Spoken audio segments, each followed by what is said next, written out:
Hello again, friends! And you are our friends, and welcome back to another edition of Jim Cornette's Drive Thru right here on another beautiful spring day in 2023. I'm your host, the great Brian Last. We have questions, reviews, and questions, and we'll get more. All to be answered by this man, the star of the Drive Thru, the star of the Raquel kidnapping case, Mr. Jim Cornette. And we'll get more. I'm going to ask questions, and we'll get more. What an introduction, Brian Last. Well, thank you very much. Well, you're welcome even less, but hey, I'd like to, hold on, I'm trying to get comfortable. Why do you got my chair run down so low, Brian? I'm not in charge of chairs, Ron. My hip is aching. My bad hip is aching. I'm trying to get in the right position here today. I'm totally, and I admit it at the top of the program, completely unprepared in any way. I have no foreknowledge of the things you were going to ask me about, except for that Raw program. It was half-baked, if not raw, that they broadcast the other night. And otherwise, I am a willing participant in this program. I'm in your hands, ready to follow you anywhere, wherever it may be, and I am at your disposal, because I'm mentally burnt. I'll have you know, Brian Last, that I am 114 years old? Holy shit. Don't take advantage of me being slow-witted today to jump in and create memorable moments. I am 114 packages away from clearing the backlog of the big sale at Cornette's Collectibles at JimCornette.com, where all of the people, in less than a week, all of the people's packages, the all down in Whoville, will be in the mail stream through the hands of the Featherbottoms. By the time you hear this in less than a week, that will happen. And I thank everyone for their support, but I am mentally fried from signing things over and over. And because, we do this is not some fast food operation. We cook everything to order. If you say I wanted to say, fuck little Johnny Dumbfuck and all the fucks he wrote in on, then I will put that there. So it takes time, and everything is personalized that's asked for, and everything is handled with care. We pleasure ourselves regularly over the top of this merchandise so that we handle it with love. What? Yes, all the time. That can't even be legal if you weren't even joking. That can't be legal. What, to handle merchandise with love and send it to people with care? To pleasure yourself on the packages of unwitting customers and sending them out? That's what gives us pleasure. It makes us happy, giving people quality merchandise at affordable prices and packed carefully. You could stop there. That right there would show that you love the customers. Packed carefully was part of it. That's what pleasures us these days. So anyway, I'll have you know that we're that close. And again, there's no waiting on the T-shirts and items like that. Actually, there's going to be no waiting pretty soon at all. So just start buying shit at JimCornette.com, because I'll give you the report. We've got less than 300, I believe, of the Inside the Ropes magazines remaining. The Inside the Ropes DVD with myself and Jim Ross in London from a few years back has been a big hit.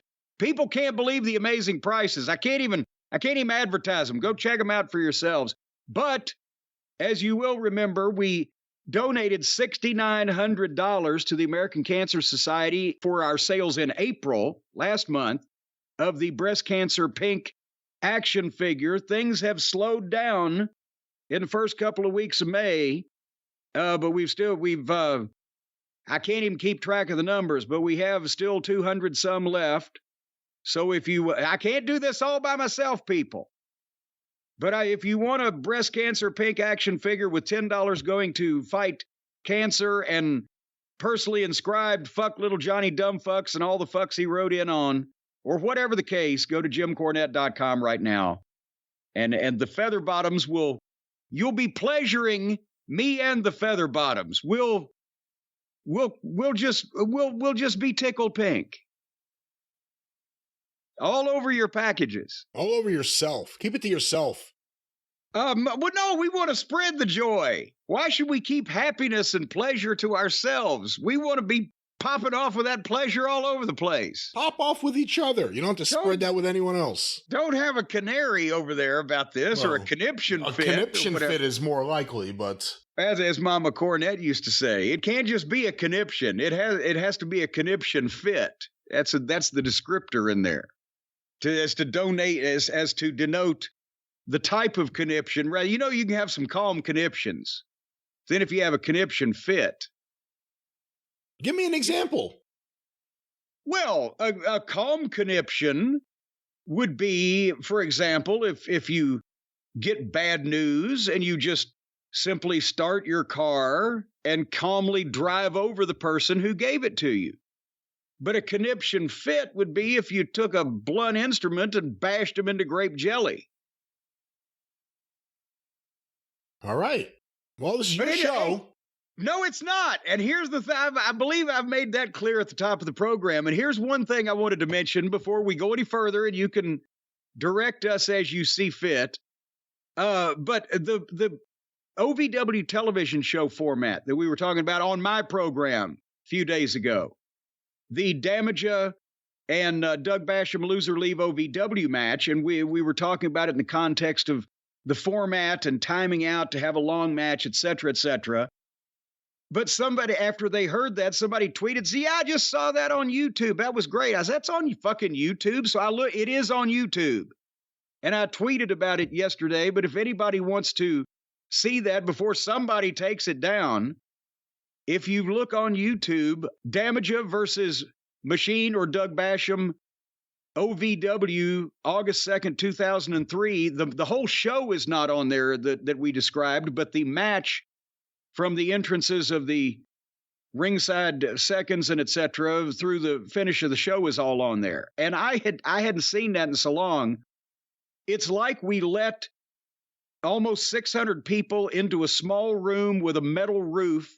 And when they sat down, we said, if you stop screaming in the next 30 minutes, the seat you're sitting in will automatically electrocute you. To the point where I had lost my voice by the end of the show because we were doing old-fashioned studio wrestling. We didn't have headsets. We had a goddamn stick mic on a stand in front of us on the desk, and I was screaming the whole time because you could not hear yourself in that building. But anyway, if anybody wants to see what we talked about, a good example of OVW television before that disappears, it's there if you act quickly.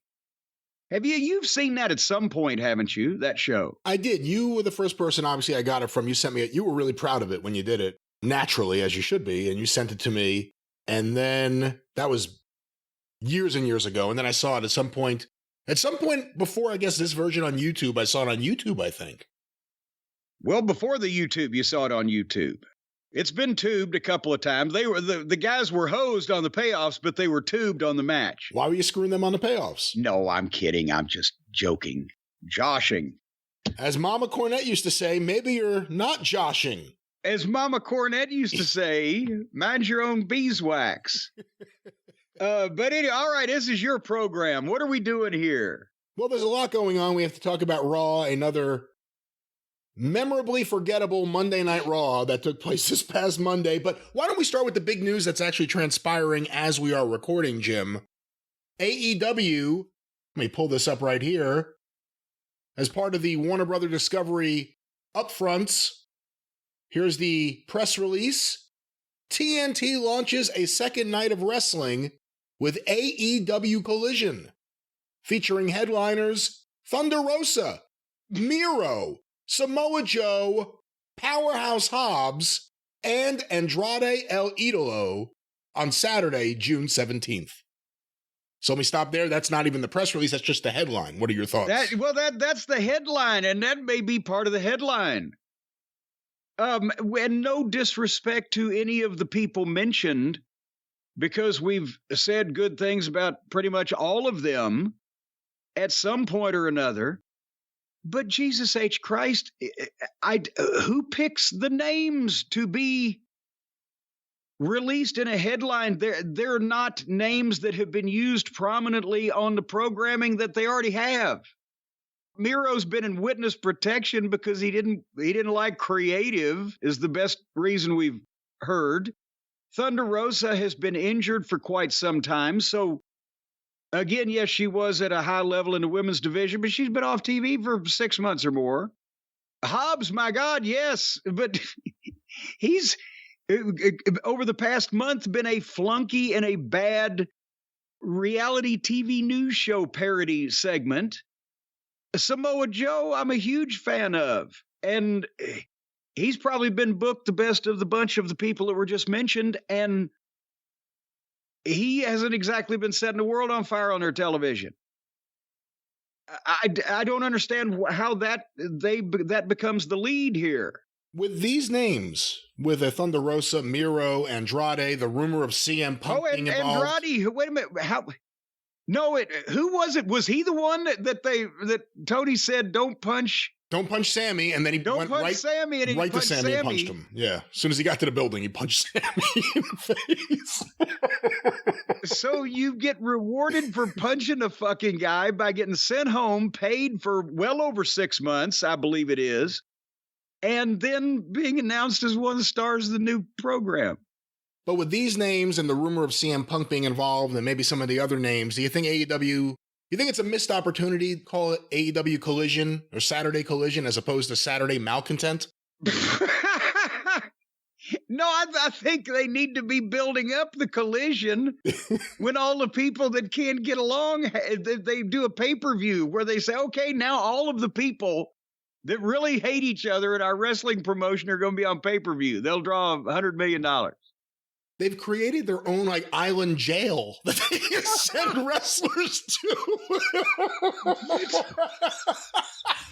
But wait a minute, we're burying the lead now.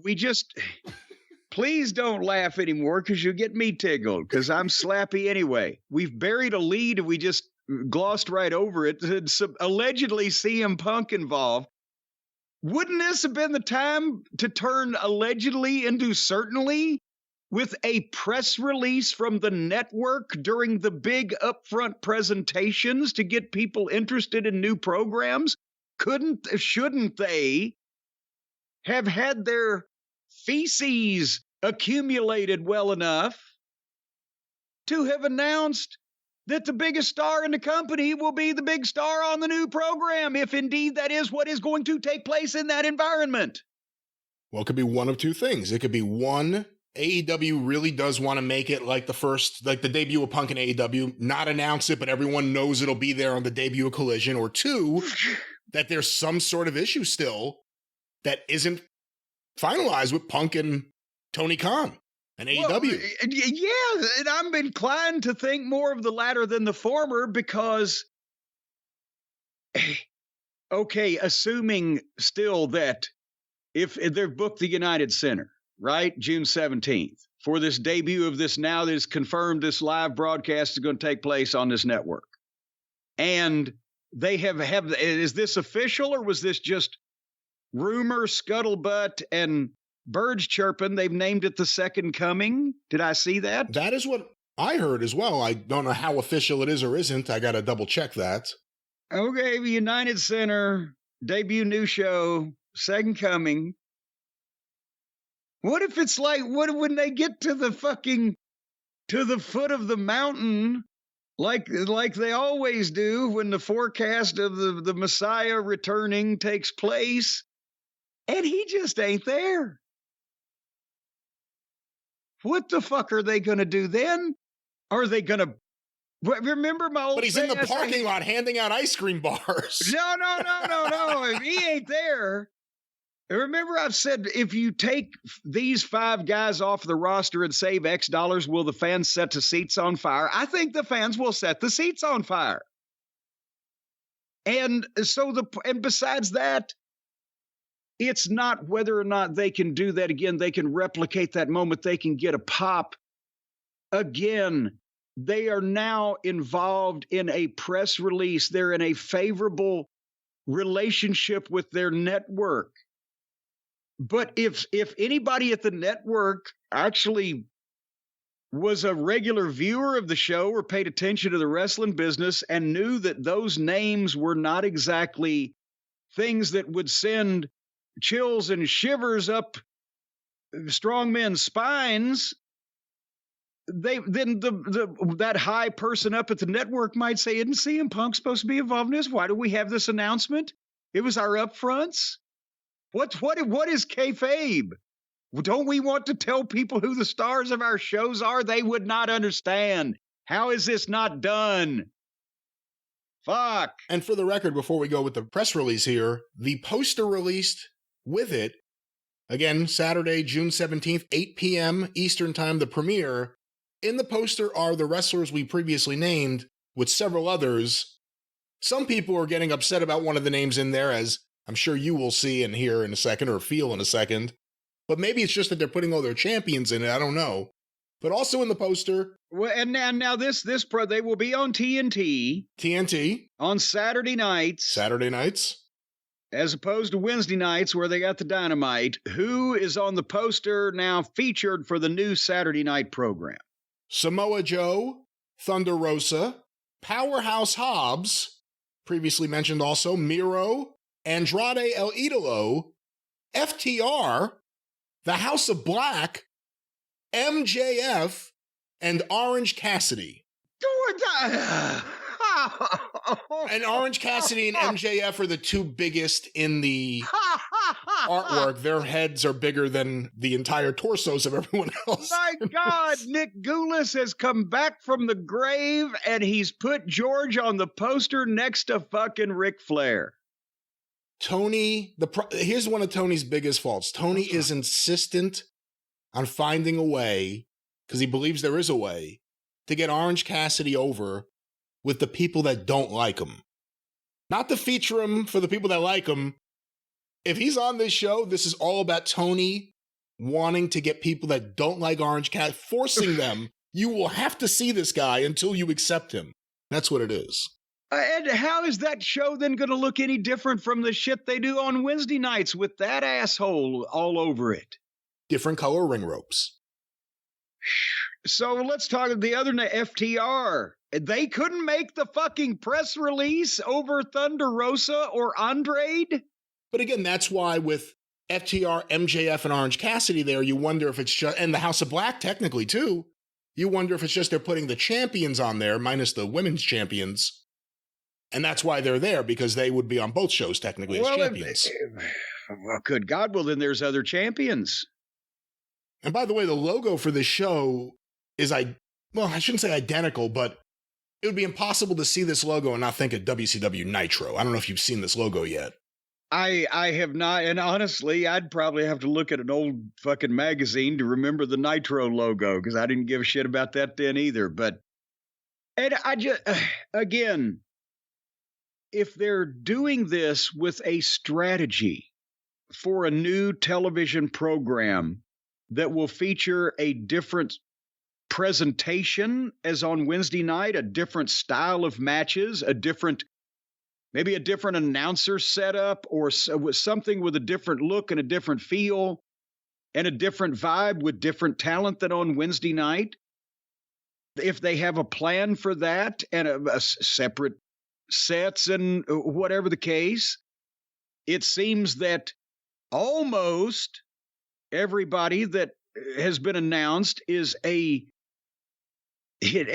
for lack of a better term, not a fucking aggressive parkour artist or trampoline cowboy. So we might get some actual matches that made some sense.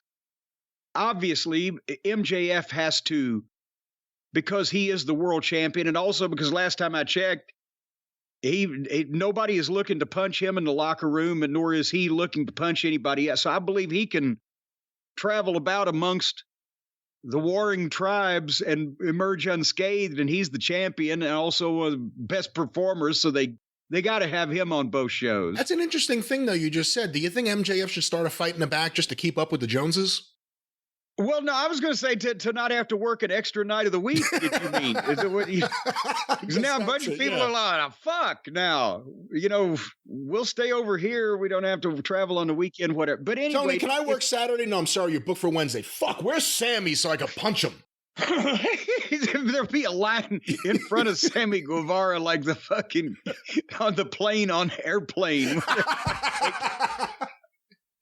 But anyway, if they have a plan for a different look, a different style, different presentation, with mostly different talent and the major people that you would want to see that would mean something for business can vacillate back and forth as long as they don't get on the wrong side of the romper room section, then that's one thing. But if they're going to do the same kind of shows, same thing with a lot of the same people in the same way on Saturday night as opposed to Wednesday, then what they're going to do, basically Wednesday we've said is a better night for television viewers because there's more people watching television. That's what the experts say these days. But Saturday night's a better night for selling fucking tickets to a live event. And especially if they're putting on a better live product, the Saturday night could dilute the Wednesday night live audiences, but they'll have, as Mama Cornette used to say, a longer road to hoe to catch up with the numbers of the Wednesday night audience because they've got a built-in disadvantage. But now it becomes, if there's no difference to this, if it doesn't have a more serious tone for people that don't want to see the guy stick his hands in his pockets and try to find his dick or play with his balls, then again, what backup do they have? Is Tony still going to be in charge of creative of a whole different group of people? Because now he's added an extra column of people to remind him of who can't be in the same building with the other person?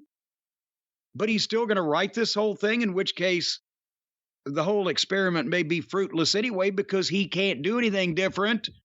Actually, everything he does is different. That's the problem. But so I still don't understand how this is a good idea based on having to keep your employees separate because they won't do what you tell them to do and they can't get along with each other. And you don't have the ability to just say, get along, get it on, or get the fuck out of here. Because they've now got, and a lot of people are not even thinking about this, their Rampage is still floating around out there. They got 5 hours of national cable television per week now. That, my God, any wrestling promotion in history would have killed for, including all the good ones. Who never got that? It's a double-edged sword, though. Like, it's great to have all that TV time, but it's almost too much TV time, actually. Well, yeah, here's where I'm going. That's the point I'm making. They've got 5 hours of TV time to fill in an entertaining way to get people to watch it and hopefully get bigger rights fees and blah, blah, blah. We'll all be free to pursue a life of religious freedom. And they're talking about splitting the roster up. Fuck, let's go into war and take half our guns, because over here, well, those people ain't really firing at us right now, but we'll leave half the guns over there anyway. What the fuck are you doing? Jesus H. Christ. And if Punk's deal ain't done, Tony ought to fire his fucking entire legal staff. Bingo. Starting with the one that is probably causing most people to be at full staff. So, because how do you do the network announcements? And how do you stop it over there? How do you do the network announcements? How do you book a fucking NBA building? And you still can't fucking officially say this guy's fucking name? And besides, and now to go to your last point, we can talk about this. 5 hours of AEW. 5 hours of WWE. That's without any other, I'm not even talking about any other promotions. I'm talking about any pay-per-views or Battle of the Belts or fucking Tribute to the Troops or Wing-a-Ding-Dong, whatever the fuck else they all do, premium live events, Saudi Arabian nightmares. Just from those companies. And what are people supposed to quit their jobs and like they're going to go live in a convent that plays wrestling 24 hours a day and devote their lives to keeping up with it? At some point, what the fuck? And it wasn't like this when they said, well, wrestling in the early or the 50s network craze was a victim of overexposure like boxing. Boxing may have been. Boxing wasn't particularly that fucking exciting and still ain't, except at the major level. But wrestling wasn't on, when it was on network TV every night of the week, it still wasn't on this much. And there were 30 million people watching these programs. What killed wrestling on the networks then was Dumont going out of business. And then everybody folding their tent and going home. But this is impossible for anybody but a fanatic in the worst way to keep up with. So by attrition, the first thing I'd do is say, you gave us Rampage as a make good for switching the network on us. Take Rampage back. You just gave us 2 more hours. Pay us big money for that. Take Rampage back. We don't want it. We don't want it. You can have it. It's no good for us. But how much can you watch, Brian? What is this going to do to our lives? Well, we'll get to that at another point, but let's get to the announcement and then a few other things. Forgot. We hadn't read anything yet, have we? No, we haven't gotten there yet. So here's the official announcement of AEW Saturday Collision. New York, May 17th, 2023. TNT launches a second night of professional wrestling with a new tentpole series, AEW Collision, on Saturday, June 17th. It was announced today by Kathleen Finch, Chairman and Chief Content Officer, U.S. Networks Group, Warner Brothers Discovery, during the company's 2023 upfront presentation at Madison Square Garden in New York City. That was one sentence. Wow, and I can already tell, I don't trust anybody with that amount of titles. We should see Tony's list down here. This live 2-hour in-ring show will air every Saturday night from 8 to 10 p.m. Eastern Time and feature more wrestlers, more stories, and more action to super serve fans. AEW Collision will feature headliners including Miro, Samoa Joe, Thunder Rosa, Powerhouse Hobbs, and Andrade El Idolo. In only 4 years... How did FTR not even get in there if they're going to be on this thing, if they're on the poster? Well, that's what makes me wonder if people on the poster are just there because they're the title holders, but then again, why are there no women unless there's not going to be... Well, Thunder Rosa's on the poster, so there are going to be women here. There's 14 people and a woman. In only 4 years following the launch of AEW Dynamite, AEW's footprint has more than doubled across TNT and TBS. Along with AEW Dynamite, Friday night's AEW Rampage, the recent follow doc AEW All Access, a follow doc, and now AEW Collision, TNT and TBS deliver the best matches and most entertaining moments in professional wrestling today. You realize that this same network, almost 25 years ago, when they had 5 times the number of people watching these shows, couldn't wait to get rid of the fucking wrestling program. AEW has reached 23 million total viewers so far this year across all its shows on TBS and TNT. Wait a minute, goddamn, I think we've done that too. Add up. Do we get to add up our YouTube numbers and our podcast? I believe we've done that. I don't know if they're counting their YouTube numbers in here, to be fair. All right. But here's a quote. Well, we don't have a goddamn network TV show either. Well, stay tuned. We're doubling down on wrestling with AEW Collision, which gives fans 2 more hours every week, said Jason Sarlanis, president of Turner Networks. ID and HLN, linear, and streaming. Boy, everyone must hate their business cards nowadays. Fuck. Here's back to the quote. Sounds like a word vomit. AEW's roster of talent has expanded so quickly that we felt it needed another night to bring our audience the epic rivalries, unforgettable matches, and stars they love to watch. Adding Collision to our programming mix on TNT will allow us to satisfy the massive demand. Satisfy or sodomize? Will allow us to satisfy the massive demand we've felt from our hardcore fan base and be the ultimate complement to AEW Dynamite on TBS. Any quotes on that so far? I have Tony comments here. Go ahead, because I don't know what he just said to begin. Otherwise, then the roster has expanded. He should have said, well, there's so many people that don't like those fucking EVPs that we've got the biggest roster on Saturday nights that we've ever had. All right, go ahead. With the addition of AEW Collision on TNT, I'm extremely proud that a Turner network will be the home of Saturday Night Wrestling for the first time in more than 2 decades, said Tony Khan, CEO, GM, and head of creative of AEW. The debut of Collision is significant across numerous sectors, including television, wrestling, entertainment, and sports, and reinforces AEW as the bold property we envisioned when we launched in 2019. Collision will deliver live every Saturday night more of what fans and viewers tell us they want.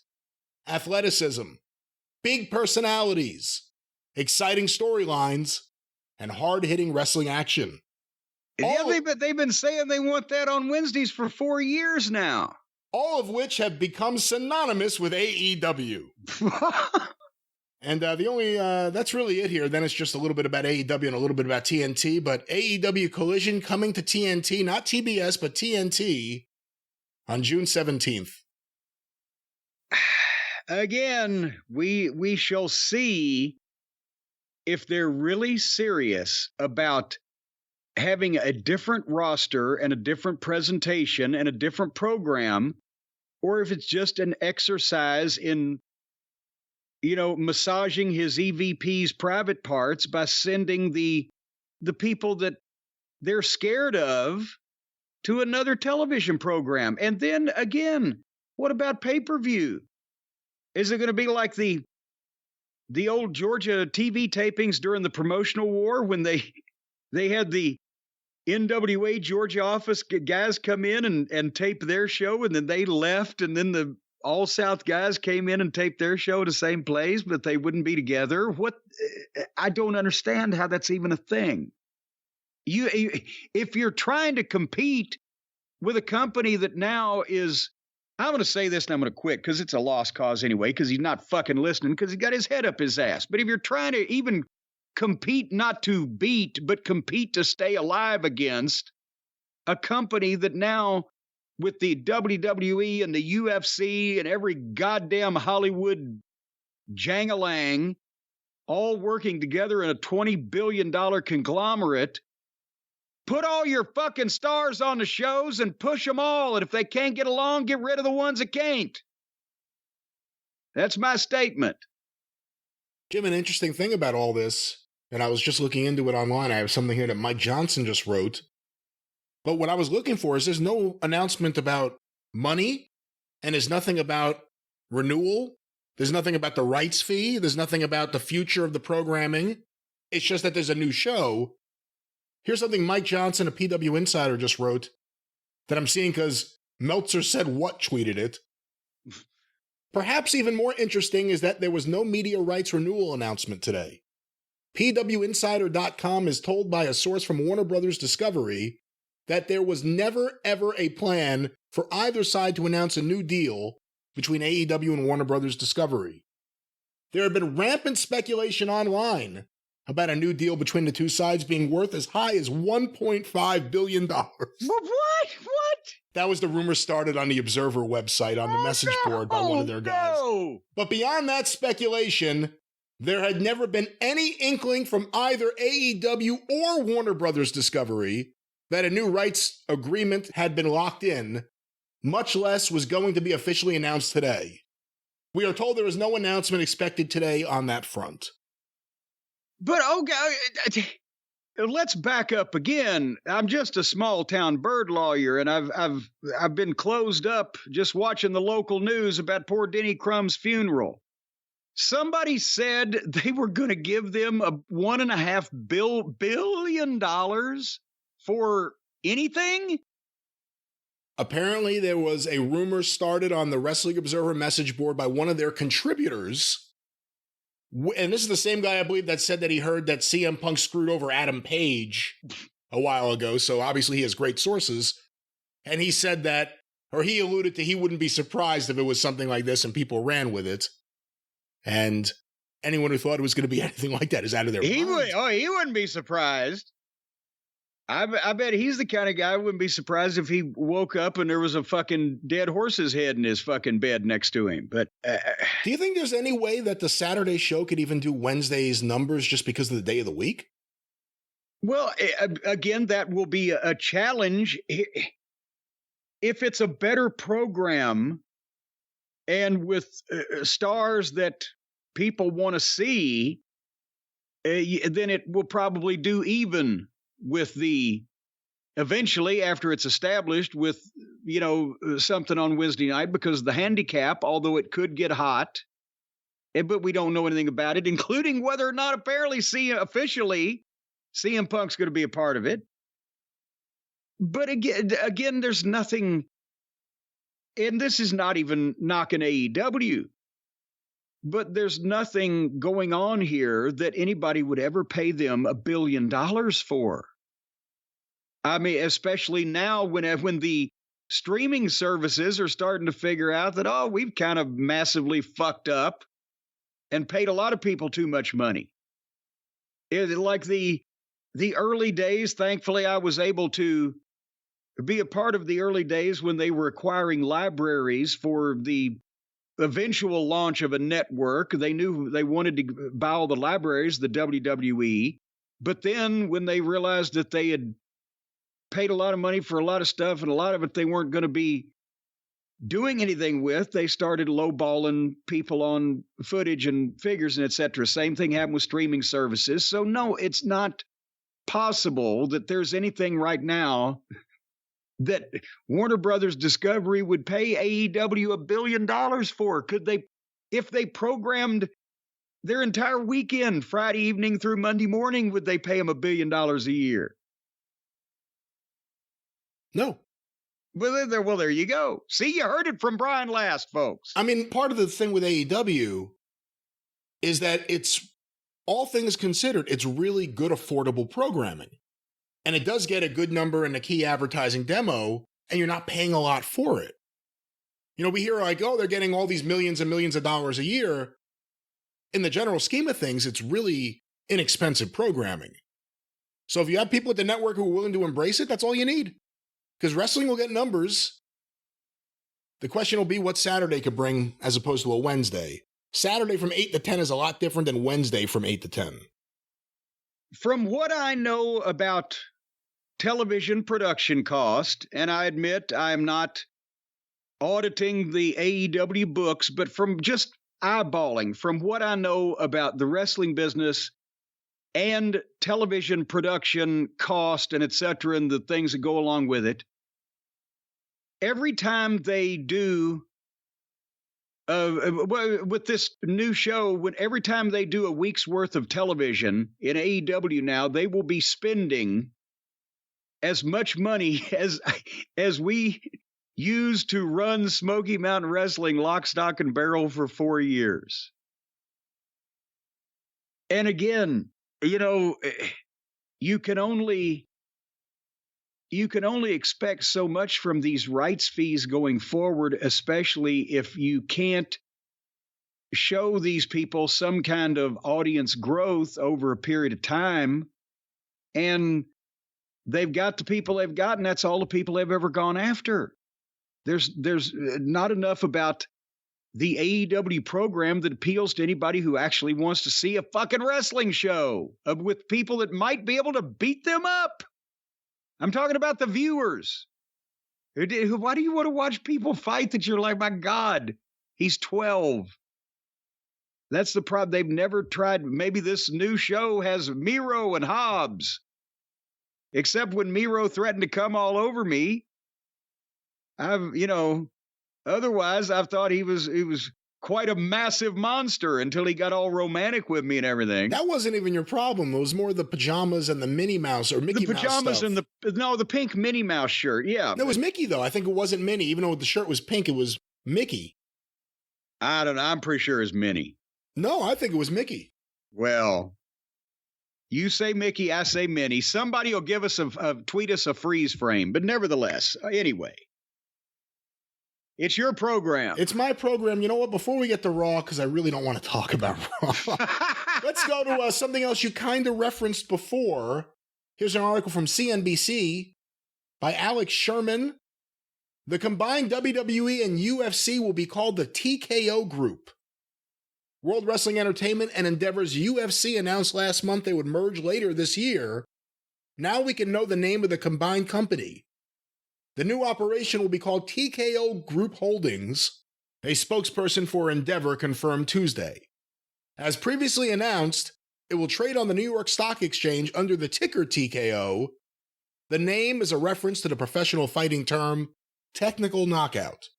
Duh. With the deal, Endeavor and WWE... Did they really have to explain that? Well, not everyone who's an investor would know necessarily about boxing. But with the deal, Endeavor and WWE hope to create a sports entertainment giant valued at more than $20 billion. Endeavor CEO Ari Emanuel will also be the CEO of the TKO Group, while Vince McMahon, WWE's controlling shareholder and longtime boss, will serve as the executive chairman of the new company. Endeavor will own a 51% stake, while WWE shareholders will get the remaining 49%. Endeavor says it intends to run the same playbook with WWE that Endeavor did with the UFC, whose revenue surged 20% from 2021 to 2022. Goes a little bit on from there, but the official name of the group, the TKO Group. What do you think?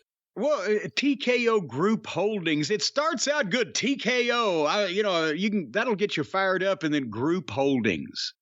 It still doesn't have the majestic, the Ultimate Fighting Championships or World Wrestling Federation. Everybody knows I never liked entertainment.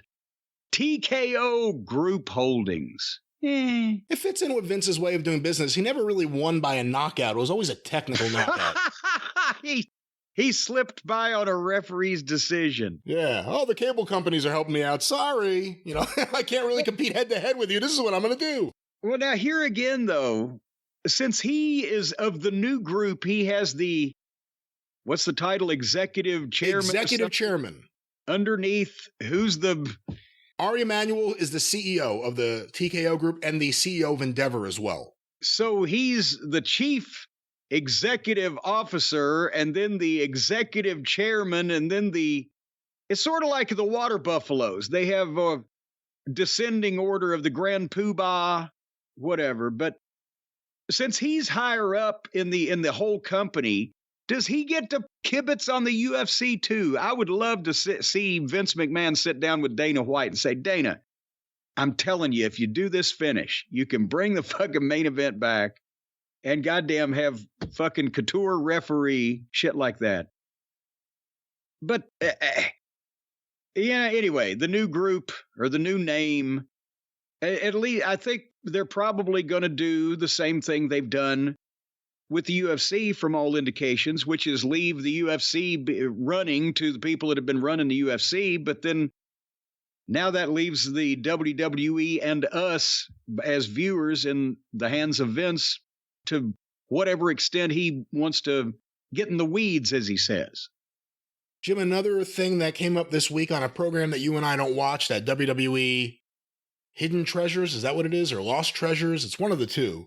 Oh, yeah, Hidden Treasures. Hidden Treasures, where apparently something that they've known about for a while, but now they've found out again on this show, ICW master tapes obtained by WWE that were originally put up as collateral by Angelo Poffo to secure some money, and WWE has now acquired them. What are your thoughts on ICW master tapes, A, being found, and B, being thrown into that warehouse where they'll be redubbed and cut up and never presented in a historically accurate fashion.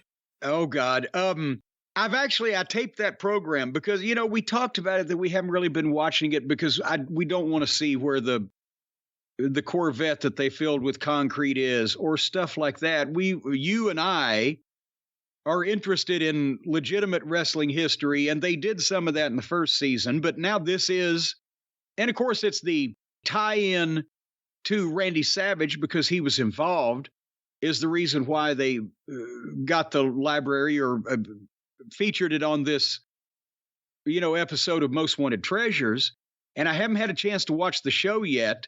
I don't know, again, whether it's the entire library or not. It would be great if it was. I do know that Angelo Poffo loved to keep a hold of tapes because the reason why some of the Memphis Masters from 1984 still exist, not the Masters, but broadcast quality copies of those things still exist, is because when ICW went out of business and Angelo made the deal with Jerry Jarrett for Randy and Lanny to come to Memphis, ICW still had television commitments in, like, I think Cape Girardeau, maybe Paducah, Kentucky. And so Jarrett would send some of the Memphis tapes that they shot on Monday nights that they used for their Jackson, Tennessee show and the Tupelo, Mississippi, the stuff that got Memphis TV. It was a secondary program with arena matches from the Coliseum. And Angelo kept those along with a bunch of other tapes he had, and they ended up being distributed, far and wide. But he kept those tapes when Jarrett didn't even. So he was a big tape keeper. And I can believe also that he put them up as collateral for a loan. And who knows where that went. And who knows what that footage is, because, again, he sold footage to Ron Martinez that he didn't even have the rights to. Well, yeah. And that's, part of the long story of Memphis wrestling. But the point is, if it's the entire run, the stuff from 79 and 80 really almost never gets seen anywhere. Because at that point, almost nobody had a home VCR. I taped some of the early ICW programs from 79, even though the picture was the shits on the station from Lexington.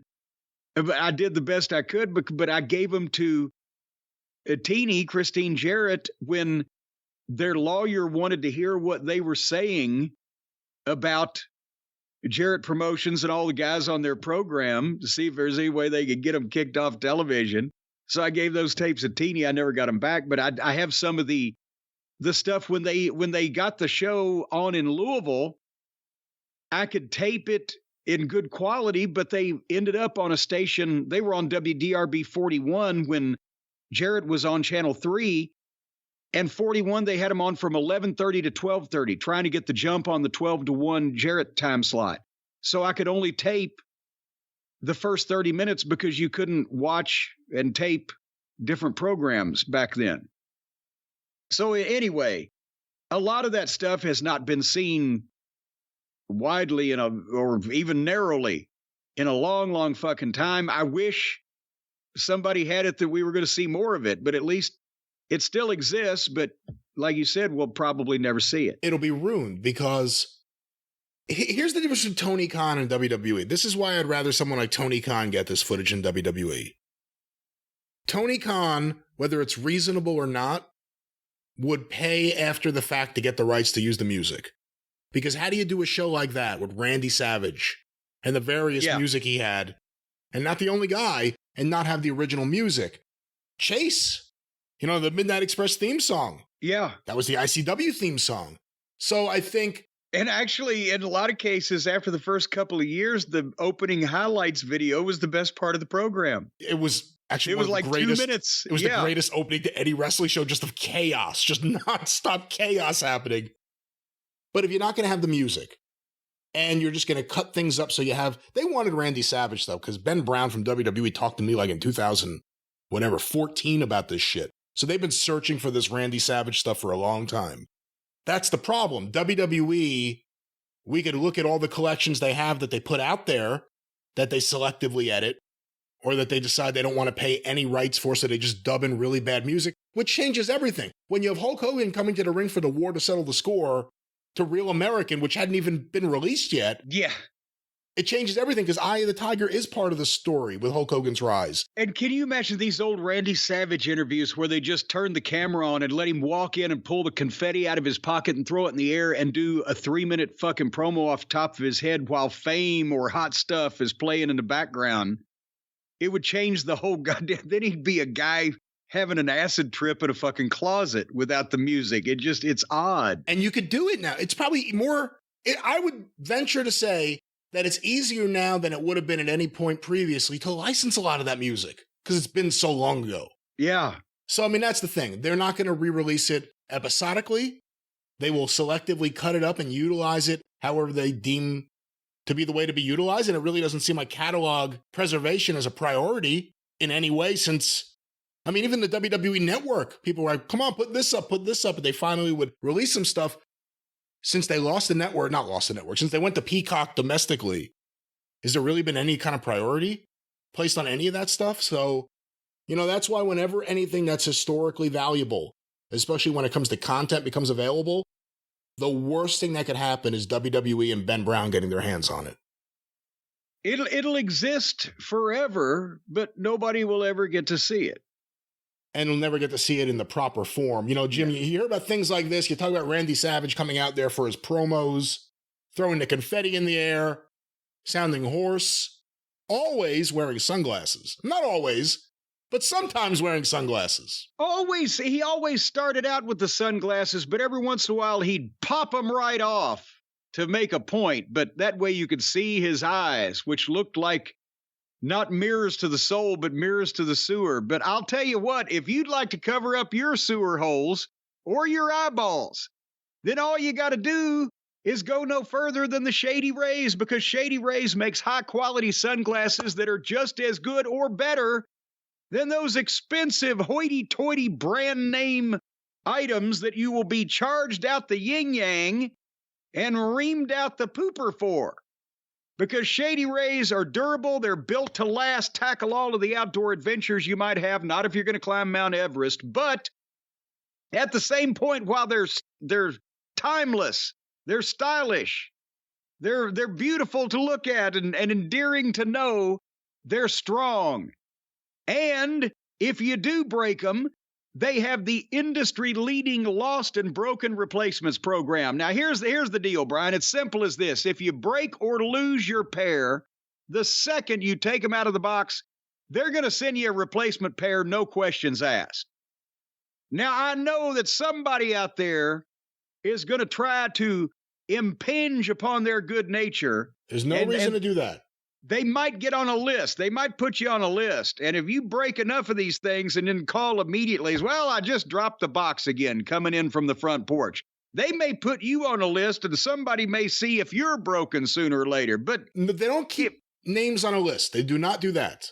Well, they don't write it down, but they've got a guy that has a good memory. But if you don't abuse the principle, it'll be okay. Because like we said, no questions asked, just retributions afterwards if you become a prick about it. But Shady Rays isn't happy unless you're happy. That's why they give you 30 days to try them. If you don't like them, you could exchange them or return them for free. And again, don't be just a wise ass and just be ordering them nonstop or elsewise. The next time that they make a delivery to you, there could be something else in that box. But with every order... No, they only send out the glasses that you purchase from them.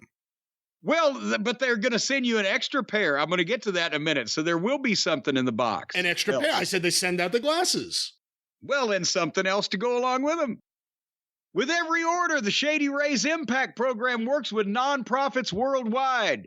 I know a lot of people not making a profit around the world, but they make an impact on the lives of children and young adults. They build play sets for pediatric cancer patients, create adventures for young adults with cancer and MS.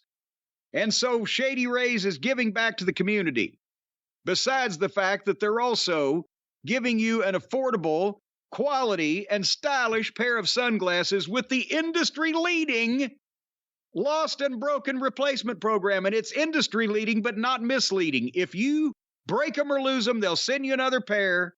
Once again, I think somebody's going to try to get over on him because of this. There could be, Shady Ray. He didn't get that name Shady just because he's making these sunglasses. He knows some people if you fuck him around, people. But anyway, what's better than getting one pair of Shady Rays and not worrying about breaking or losing them? Getting 2 pair and not worrying about breaking or losing them. Now, if you get up into 4 or 6 pair, you might have to worry about getting broken or losing something on your own. But anyway, right now, go to shadyrays.com/JCE and use the code JCE for a limited time. When you buy 1 pair of Shady Rays, you're going to get a 2nd pair for free. That is Shady Rays, ShadyRays.com/JCE, code JCE, 2 pair for the price of 1. Shady Rays, you doesn't got to call him Ray. That's right. Once again, Shady Rays. And Jim, before we get going here with the Raw review that we've put off for about an hour now, so I've done a good job of that. Some interesting news, which surprised me to see this. It's baseball news. Let me hit you with this. Oh, good Lord. The biggest agent in baseball is a guy named Scott Boras. He is someone that players like because he gets as much money as you could ever imagine from owners for the players that he represents. Right. Fans hate him because regularly he'll take a player that a team loves and he'll just sell him to the highest bidder, not realizing he's representing a player and that's what the player wants, but he gets the most money for his guys. He's traditionally known for that. Represents a lot of the young players who come up through baseball, including the Mets star young catcher, Francisco Alvarez. He's a rookie this year, #1 prospect in baseball. I think he's going to be great. So some news just broke by John Heyman, a noted baseball reporter. Any relation? No relation that I know of, but who knows? Interesting agent switch. Francisco Alvarez goes from Scott Boras to Bad Bunny. Bad What? Bunny has started a sports agency. What? And he just got the Mets top prospect in baseball, the Mets catcher. I just had to hit you with that because Bad Bunny's everywhere. You see, I told you he's a big star. But so it's not just limited to wrestling, that people will go from dealing with someone who's an expert in their field to dealing with someone who's never done this before. Well, I don't believe he's the actual agent. He started a sports agency from what I see here for Latino athletes, and he has recognized agents or registered agents, licensed agents, official agents working for him, but he's the face of the company towards these athletes. It's a smart move if you want to get young athletes, get this big star to be the guy representing the company. Hey. And here's one comment. See someone, I don't know if they're a Cornette listener. Good for the Mets. I would have more faith in Bugs Bunny negotiating a mega deal for Alvarez. So your nickname has spread, but there it is. Bad Bunny now representing Francisco Alvarez, star young catcher. Well, and pretty soon he'll be the biggest agent in wrestling. Well, maybe the place he'll be the biggest agent for will be the place that he's a big star for. WWE, who had another WWE Raw, as they do every Monday. This was another Monday, Jim.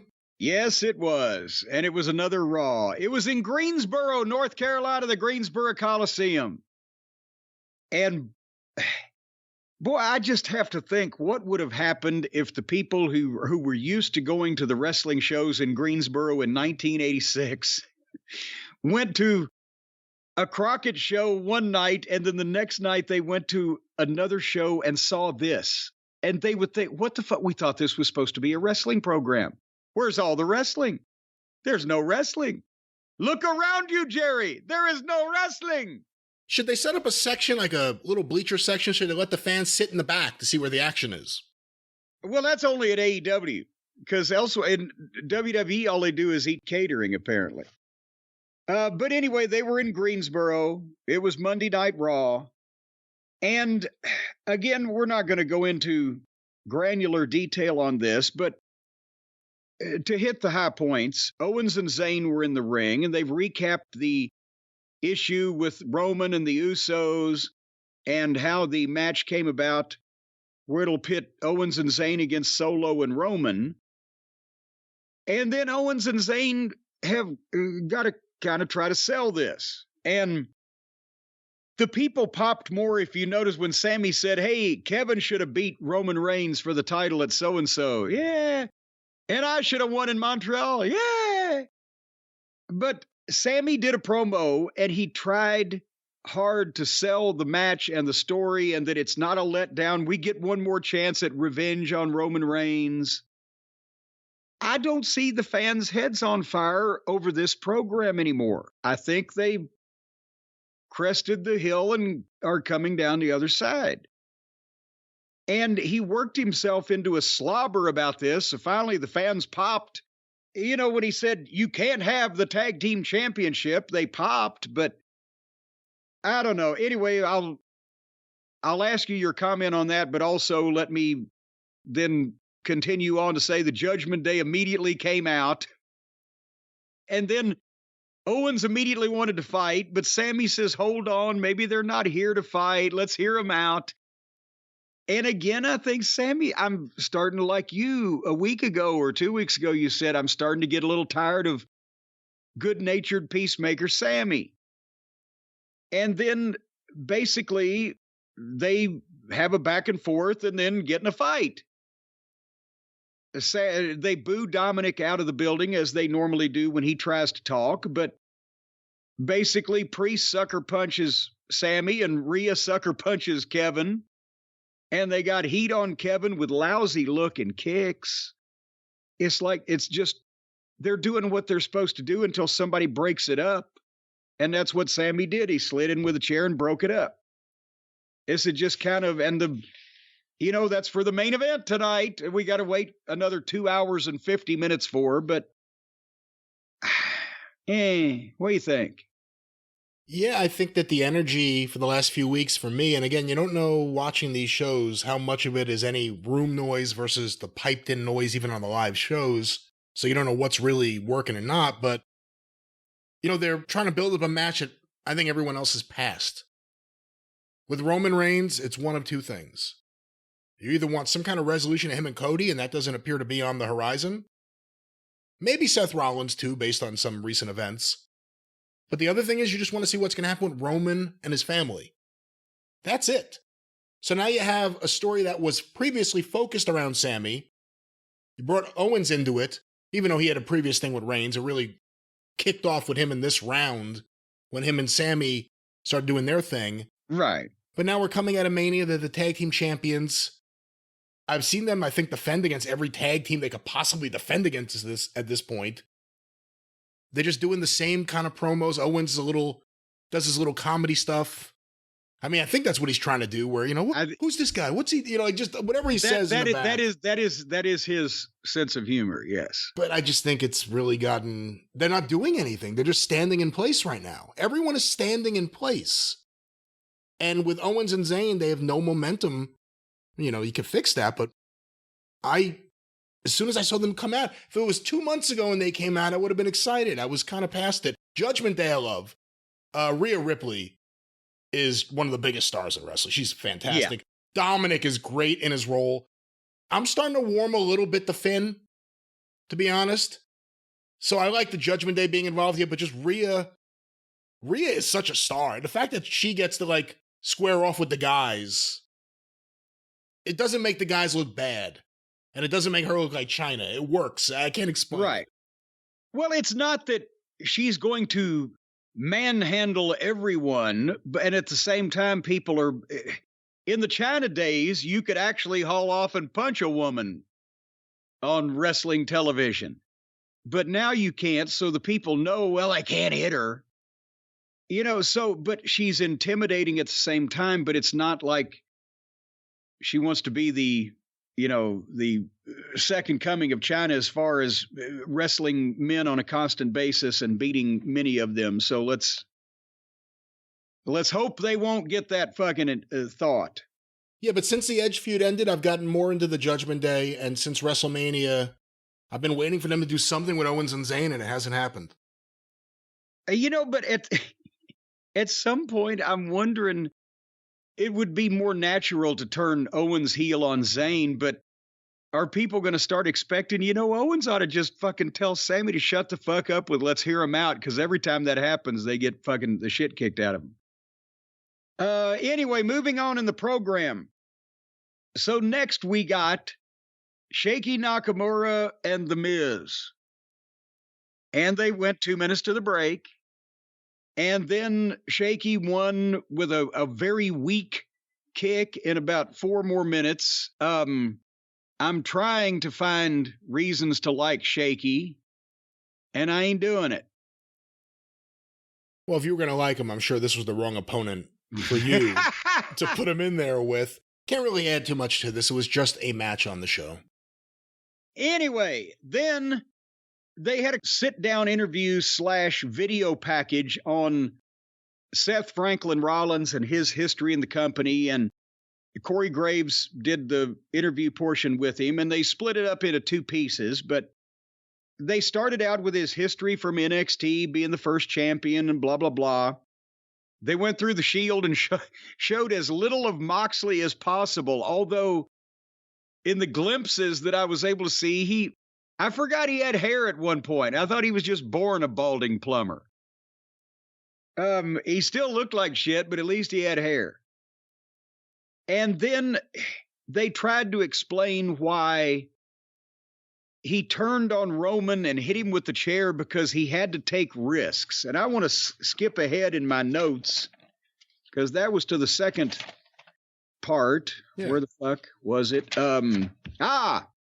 They milked it, where he said, why'd you hit Roman Reigns? Well, I had to take risks. And he says, if I hadn't hit Roman Reigns with a chair, what would the future have looked like? I'd be a plumber in AEW. Yeah, I mean, what the? So my partner and teammate and friend, I stabbed him in the back for no apparent reason, turned on him, hit him with a blunt instrument. Because if I hadn't, what does that mean? What would the future have looked like if I hadn't stabbed if I hadn't beaten my third wife, what would the future have looked like? What?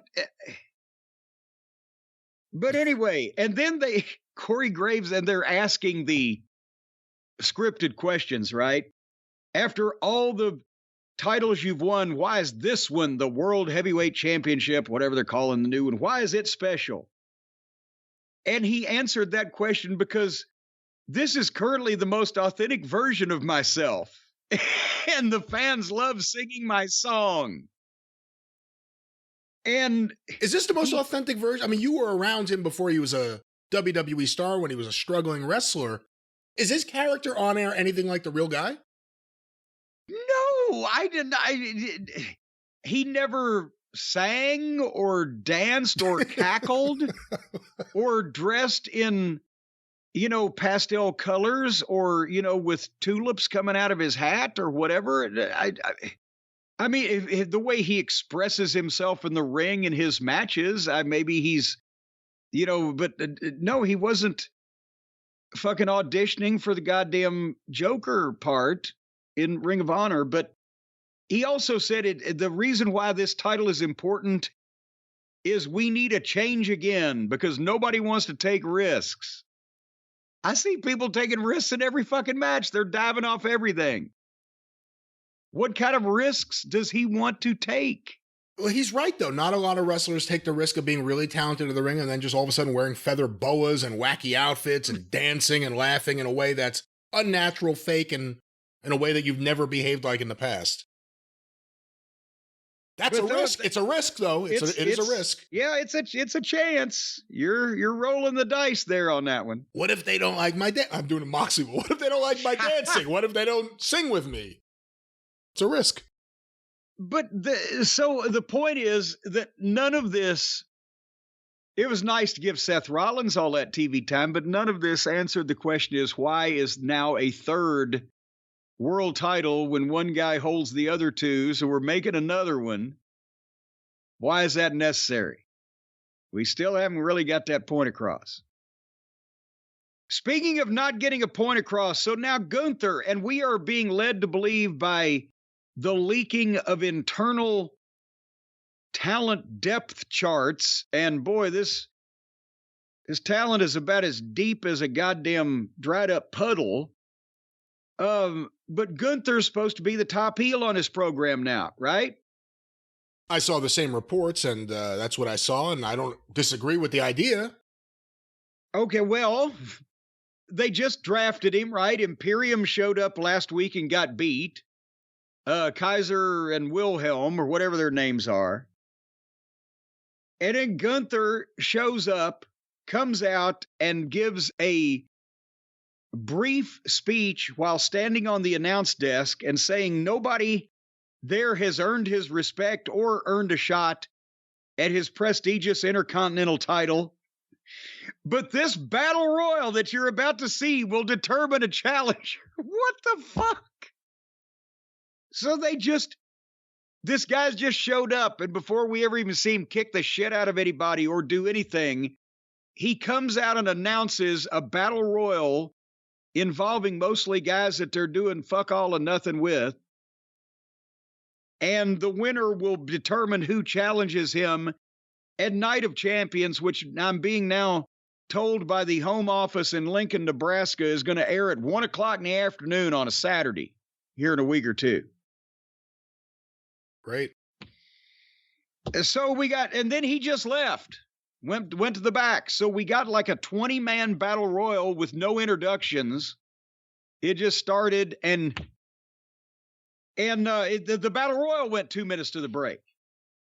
So in the first hour, we got like 6 or 7 minutes of fucking wrestling, I think. But anyway, again, a battle royal, about another 5 minutes.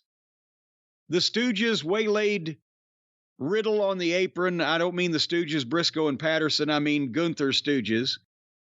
Bronson Reed eliminated him. And then Muhammad Ali and Ricochet dumped Reed over the top to the apron. But then Reed stayed on the apron and got Ricochet on his shoulders. And Muhammad Ali drop kicked them both, and they both jumped off to the floor. So Muhammad Ali will now be the challenger for Gunther. Mustafa Ali. Yeah, whatever. Muhammad Ali's the greatest boxer who ever lived to many people. How could you compare one guy to the other? Oh, there's no comparison. That's a name people would know. Because if I say Mustafa Ali, they'd say, well, he can't be talking about a person. There's nobody in the world named Mustafa Ali. He gets a title shot. Why not? There was a Mustafa Saeed. Well, that's because goddamn Mustafa Saeed was big enough to cover the ground he walked on. This little fucking shrimp's a foot shorter than Gunther. He was doing jobs in 2 minutes not 3 weeks ago on television. But he gets a title shot in Saudi Arabia, and his name is Mustafa Ali, otherwise known as Wouldn't You Know Who Won the Pony? So now Gunther, he's just started on SmackDown. And instead of coming in and getting any traction and or showing himself to be a top guy, he's going to have to fucking be competitive for 10 or 15 minutes with this fucking guy because it's the right part of the world for him to be a hometown hero. Remember we said it was a fucking rib just a couple of months ago when this guy would show up and get beat in 2 minutes everywhere. I thought it was a pretty clever finish. I like the finish where Reed had Ricochet up and Mustafa Ali hit the drop kick and fell into the ring and the other two fell out. I like that. That was very creative. But Mustafa Ali won. And he's about to have a match where he'll lose to Gunther in Saudi Arabia. I mean, you got to feed someone to Gunther. I hope Gunther doesn't get shot with some kind of automatic rifle or something over there. Will you stop it? It would be one of those Ric Flair fucking Jack Veneno deals. I don't think it's like that. Well, just in case. Backslide, 1, 2, 3. Let's get the fuck out of here. They may prevent his plane from leaving, but that's another story. Leaving. No, they only prevent the plane from leaving if Vince has caused an issue. Then we had the Becky Lynch in-ring promo about Trish. I zoned out. I forgot to listen. Anything happen? Yeah. I don't know. I'm kind of past Becky Lynch. I thought she was onto something with her heel run. But since that time, I love what Rhea's doing. I'm a fan of Bianca. I'm going to pay closer attention to Io Sky going forward. Becky just kind of seems like, to me, an afterthought right now. And I thought going back to the man was a major step backwards. Well, but at the same time, Trish came out and did a robot interview last week, was it? So this was this week. Becky gets to do one. I'm a fan of Rhea Ripley, but not when they have her in the back. Because they get more chances to overproduce and overscript and over whatever the fuck. And it was Rhea and Natalya just doing scripted material with each other back and forth.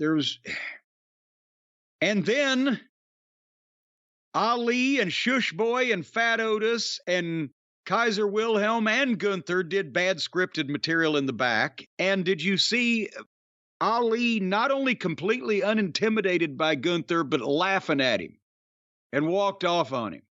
I hope he chops every goddamn cell of skin off that kid's chest. Why, for doing what he's told? For doing what he was told to do? Yeah, to show everybody else. I don't do any more of that. He's there doing what they said, go do a bad comedy skit with the bad comedy performers, and then Gunther's going to show up. Can't blame him for that. Again, my God, can you imagine Johnny Valentine instead of Gunther with the chops after this kid laughed at him? Yeah, I'm going to beat you. Ha ha ha ha ha. You're nothing. And leave. All right. I'm sure he's going to get the chops. I mean, make no doubt about it. What do you think? What do you think about, there's so little happening. We've been spending just a few minutes here going through Raw, and it sucks, and we're talking about all this, and it just sucks. But, one of the things they're doing now is, and it's happened so many times frequently that it's a thing, while all this crap is happening backstage, in the distance, in the background, you may see Paul Heyman having a conversation with someone. You may see Finn Balor watching another wrestler who sounds like him walk away from the building, whatever it may be. We're starting to see weird things in the background that are never addressed on TV, but it's clearly being done so fans will jump to conclusions and jump to social media with it. What do you think of that? Because that's becoming one of the things to look for on the show. Well, and that's good. And it is nice to do things like that where people are caught unawares and, and we always talk about, we don't want the camera right up in their face while they're doing something. So if you establish that people can be in the background just doing normal things, then it's not so set up and obvious and fake when somebody in the background is caught doing something that might be newsworthy or, whatever. But what they need to work on is the presentation of what's going on really in front of the camera that is the motivation for the camera to be there to begin with. And if all you're thinking to me is, have we just thrown up our hands and said we're going to allow people to just watch wrestling like it's a show, like that we don't really mean this and we're just bad actors and not good at what we do? Or are we still going to try to make them believe a little bit, or at least think that we're not bad actors, we're good wrestlers? Everybody's just droning on with this fake, nonsensical, scripted chatter. And so I don't look at the background because I'm sitting there going, what the fuck? Nobody would say this shit. But that's just me. All right. Raw rolls on. Raw rolls on. Xavier Woods rolls on with Dominic. And at least they had Dominic try to talk his way to the ring so people would boo like crazy. But when Woods answered him and replied, it quieted back down. And again, we've had a battle royal and a 5-minute match, and we're an hour and a half into the show, and they go 2 minutes to go to the break. And when they came back, they gave them a little bit of a match. They did some good stuff. The people weren't going nuts. I think not because Dominic didn't have any heat, but because this is not really a program. And my God, certainly people are tired of the whole New Day thing at this point. But at one point, Dominic goes to the top. He's going to do a splash, but Woods put his knees up, and this is another thing that they thought, this is going to be just a cool move, right? Where Woods puts his knees up, and instead of Dominic selling that he splashed on the guy's knees, Woods takes him over in a small package. But I don't know if you caught that particular thing, but I think that's another thing. People didn't really understand what the fuck just happened there, and how could that happen unless you were cooperating. And then Woods hit some move of some description. I'm not sure what it was, and 2 counts on both those. And then Woods takes a while to go up to the top rope, but Ripley pulls Dominic away out to the floor so he can't jump off on him. So Woods does a dive on Dominic and knocks him down and stares at Rhea Ripley. And while he's doing that, Dominic gets back in the ring and baseball slide drop kicks him while he's on the floor, and then gets back in the ring. And then Woods is going to get back in the ring, and Rhea Ripley just hammer fists him in the back of the head, more or less. Didn't really throw a punch or do a move. Just kind of clubbered him and rolled him in the ring, and Dominic got some kind of arm hooking with leg pinning combination on him. It was the awkwardest thing I've ever seen the way to fuck a babyface. Where the heel was not beaten, he was being competitive again by sliding out and doing the baseball slide. But yet that wasn't a thing to really put Woods out with. But then when Woods tries to get back in the ring, Ripley, like I said, just kind of broad-armed him across the back or whatever. That really wasn't a knockout blow.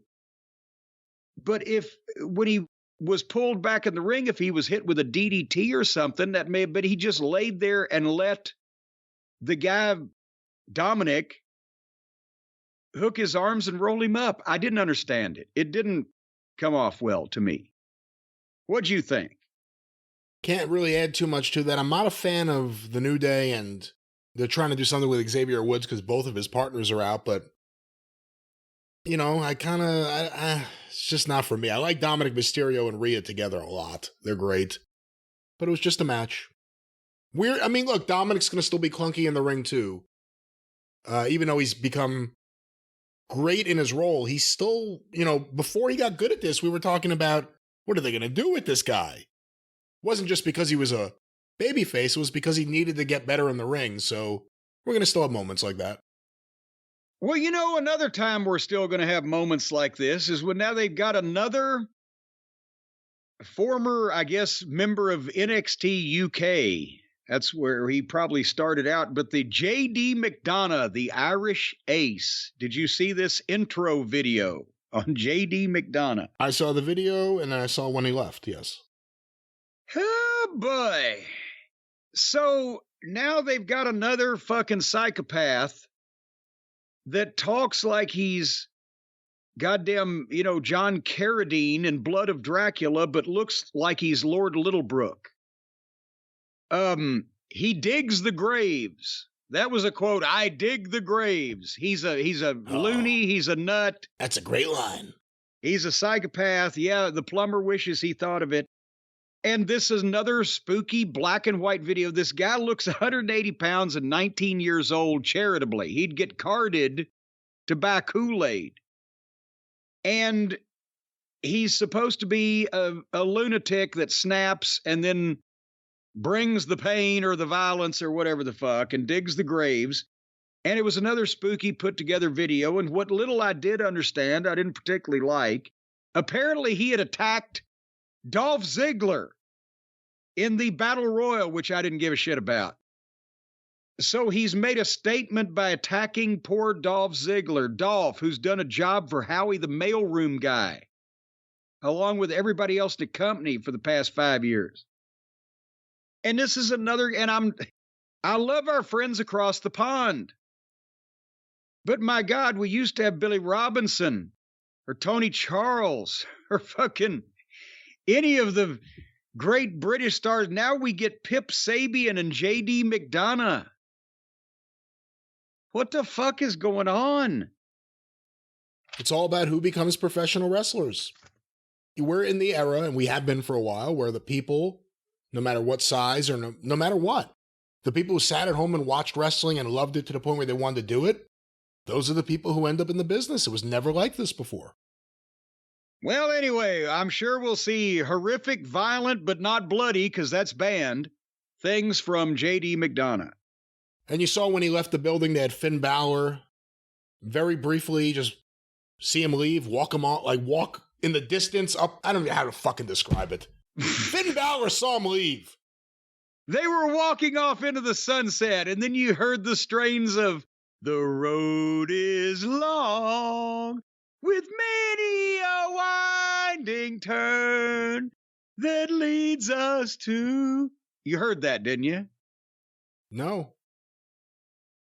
So then we had the fearsome team of Already in the Ring against the team of that Jinder Mahal has put together, Veer and Sanga.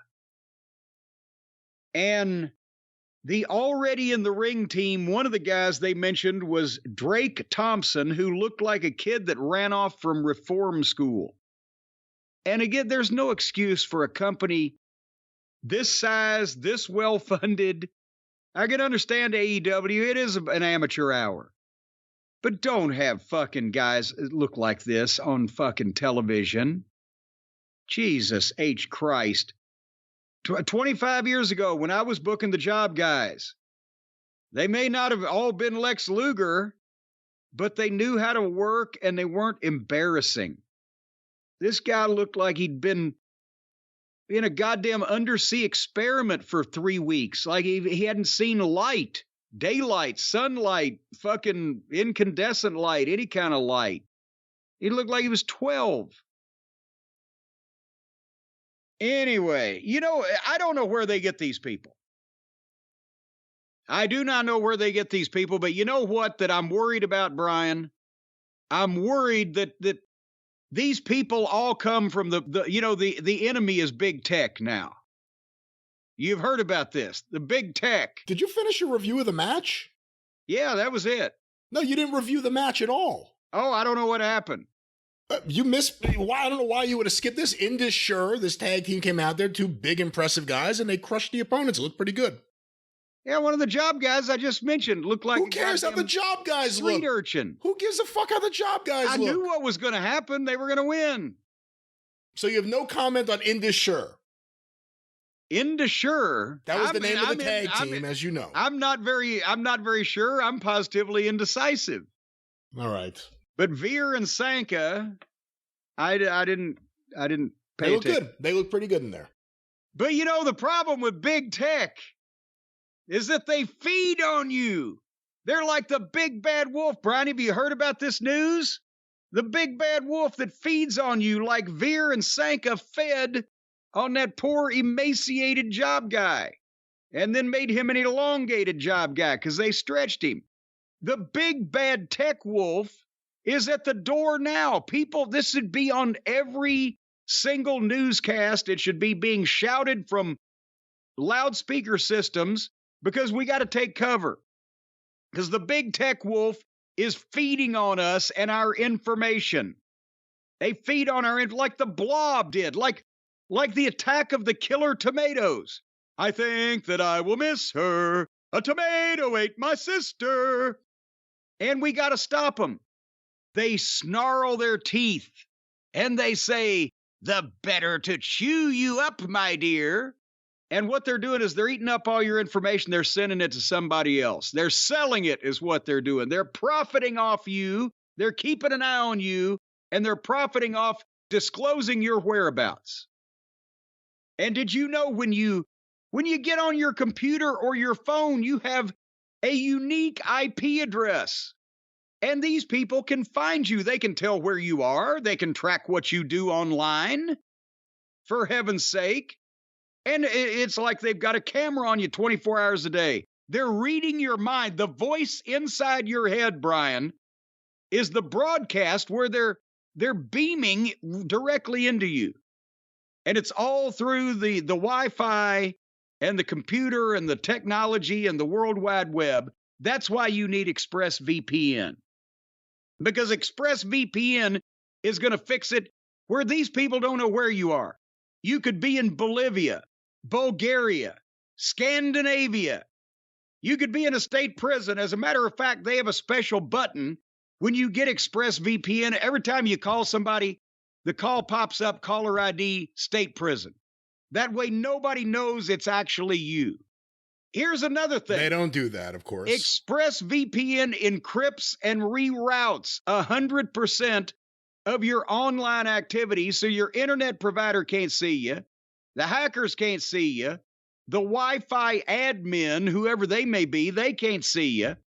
As a matter of fact, they also have a special level of service at ExpressVPN that encrypts you and makes you invisible, except to other members, subscribers to ExpressVPN. That's not true. What are you talking about? Well, no, it's like a cloak of invisibility. You're walking down a street, but the only people that can see where you are and what you're doing is other people that subscribe to ExpressVPN. To the average marks out there, you're completely invisible. It's another level of protection that ExpressVPN gives you to make sure people don't know what you're up to. Now, do not step out in front of any moving vehicles if you're walking across the street, because if they're not an ExpressVPN subscriber, they can't see you. It's another level of protection that ExpressVPN doesn't offer anyone because it's not possible. So, well, no, this should be ignored. You know about technology. We've talked about the AI. I know about technology, yeah. And, you know, every time for months when people were talking about AI, I was like, who is this guy named Al?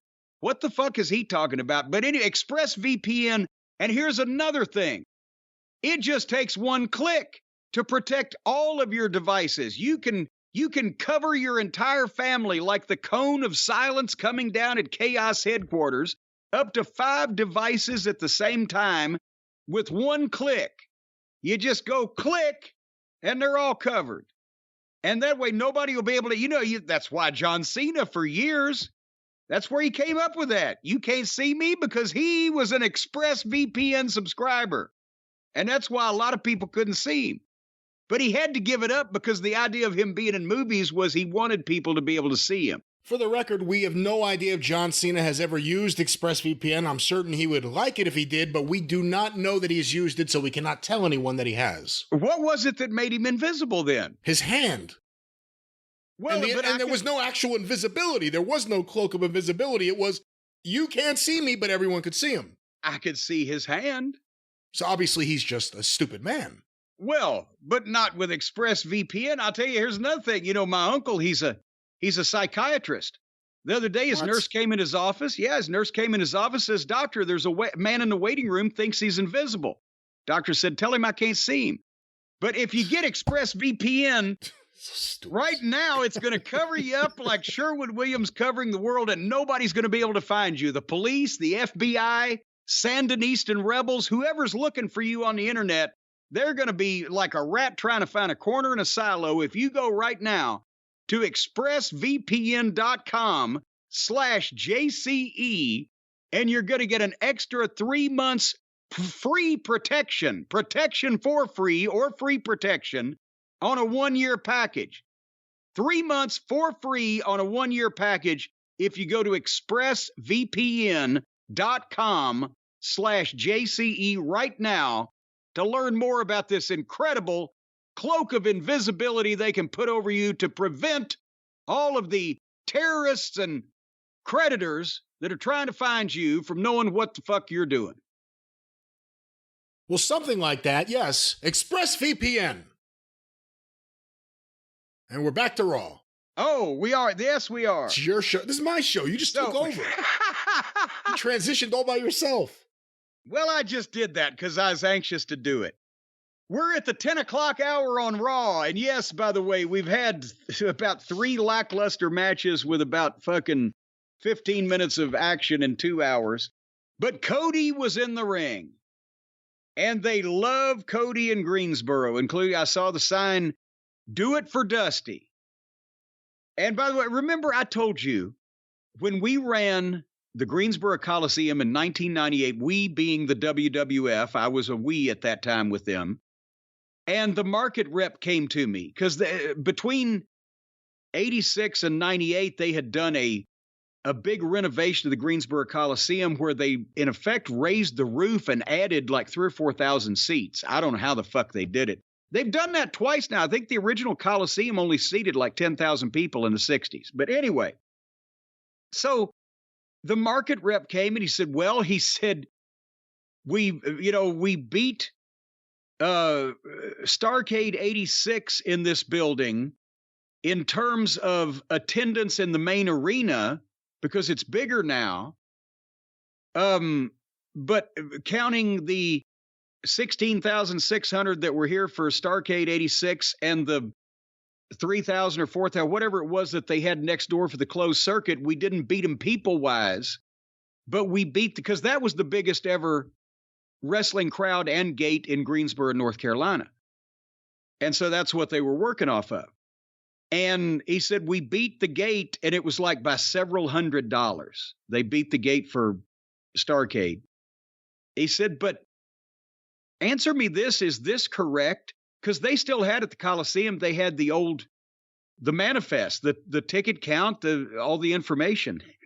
He said there were only like 68 comp tickets out of like 20,000 people. I said, yeah, it sounds about right. I said, actually, that's a lot, but it was the big show of the year, so you could bring your wife if you wanted. And the guy was like, what the fuck? They gave away thousands of tickets, even back in the 90s, right, on the big shows. He couldn't fathom. He said, how did you promote it? I said, we had a TV show every week. Anyway, so they love Cody in Greensboro. And he opened up, I know these Browns, the home of the first Starrcade, also the second, and a part of the third and part of the fourth. And then he went into the Scorpion and the Frog story. And I know where he was going with it, that he wanted to be profound and witty or wise or whatever, but I think the people hung with him on the Scorpion and the Frog just because he was a Rhodes. Yeah, Jake's story about the snake is much better. Yeah, and also, I don't know if I've got a lot of sympathy for a fucking frog. But anyway, he is he the frog? Is he saying he's the frog?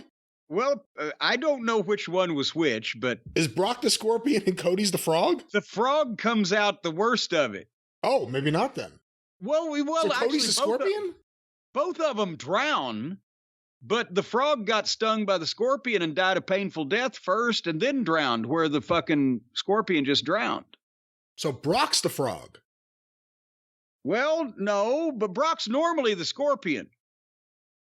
Huh. But now he might be the frog. Well, basically, it's Brock's nature to be the hunter, but now he's the hunted. That's the problem. After he got out of the analogy of the scorpion and the frog, or the serpent and the rainbow, or whatever it was, then he fired the promo back up and we got back with it. Because he's asking Brock, how's your face? When you look in the mirror, you see the staples, you see the black eye, blah, blah, blah. I did that to you.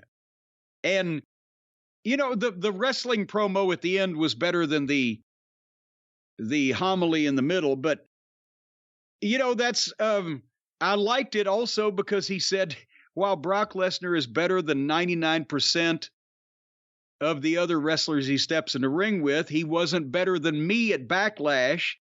And he says when Brock tries to make excuses, how can there be an excuse? And that's when he went off with Tourette's syndrome and mentioned the word wrestling 3 times in 10 seconds.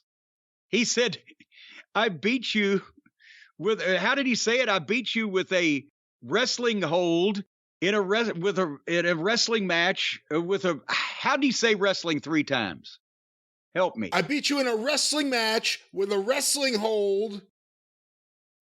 What was the third one? What was the wrestling match? Wrestling. I'm a wrestler who used a wrestling hold to beat you in a wrestling match. There you go. I think that may have been it.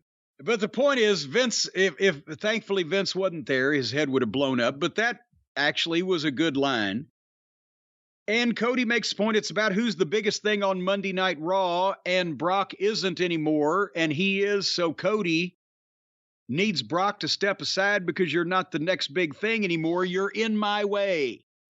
And that was a good way to end it. So, but we had to wait 2 hours to listen to Cody. Was the drawback on all of that. The Scorpion and the Frog was classic AEW Cody. overthinking what you need to do. Just go out there, get people fired up because you're fired up, and you're going to kick this guy's ass. He got there eventually. Because that's the other thing. Everyone knows the story from Jake, and other guys have told the story on wrestling TV over the past 50 years too about the snake. You knew I was a snake. We've heard that story. So all of a sudden I thought it was going to be at the end, you knew I was a Scorpio, whatever it was. It wasn't, and there was no good payoff for it, and the crowd didn't even know how to react. And besides, doesn't the snake bite something cute, doesn't it? It doesn't bite a frog. What does the snake bite? And I can't remember. Is it a rabbit? No, it can't be a rabbit. It might be a rabbit. Wait, that would be terrible if a snake bit a rabbit. Why would the snake be near the... Well, I guess they would be near a rabbit. They'd all be out there in the woods together. They've got a deal. Who's got a deal?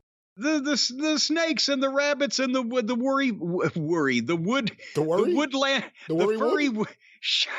furry woodland creatures have a deal. They all exist out there just fine until the humans come in and fuck the whole thing up. I've seen cartoons. I know what you're talking about. So the point is, who the fuck did the snake bite? Hold on. We can't move on. Well, here, while you figure out a way to Google it, I thought you were just going to Google the story, the bedtime story, or what would you call that? Bedtime story about snakes. Well, the next match on Raw was Smiling Raquel against Chelsea Green. And Chelsea is green, and Raquel does smile, and Raquel won, but Ronda Rousey and Shayna Baszler beat her up and stole her lunch money and talked mean to her in the entryway. Have you got that update yet on who the snake bit? Oh, no, I was writing in my notes what we were talking about. And Ronda Rousey and Shayna, heel tag team, beat up Raquel. And from what I understand, Liv is injured right now, so we'll see what happens. But get back to, I'm worried about who the snake bit. Stories about snakes. Let's go to this. There was once a... What? There was once a little child whose mother gave her every afternoon a small bowl of milk and bread, and the child seated herself in the yard with it. When she began to eat, however, a snake came creeping out of the crevice in the wall, dipped its little head in the dish, and ate with her. The child had pleasure in this, and when she was sitting there with her little dish and the snake did not come at once, she cried, "Snake, snake, come swiftly! Hither come, thou tiny thing! Thou shalt have thy crumbs of bread, thou shalt refresh thyself with milk. Do not dither, come hither!" Then the snake came in haste and enjoyed its food. Moreover, it showed gratitude, for it brought the child all kinds of pretty things from its hidden treasures, bright stones, pearls, and golden playthings. Wait a minute, how do they fucking snakes make this kind of money? The snake, however, only drank the milk and left the breadcrumbs alone. Then one day the child took its little spoon and struck the snake gently on its head with it, and said, "Eat the breadcrumbs as well, little thing." The mother, who was standing in the kitchen, heard the child talking to someone, and when she saw that she was striking a snake with her spoon, ran out with a log of wood and killed the good little creature. What the From that time forth, a change came over the child. Oh my God! As long as the snake had eaten with her, she had grown tall and strong, but now she lost her pretty rosy cheeks and wasted away. It was not long before the funeral bird began to cry in the night, and the red breast to collect little branches and leaves for a funeral garland, and soon afterwards, the child lay on her bier. Who the fuck wrote that? That wasn't the Jake story I was thinking of, by the way. No, I've never heard Jake tell that story. By the way, what an awful story. Oh, that was by the Brothers Grimm.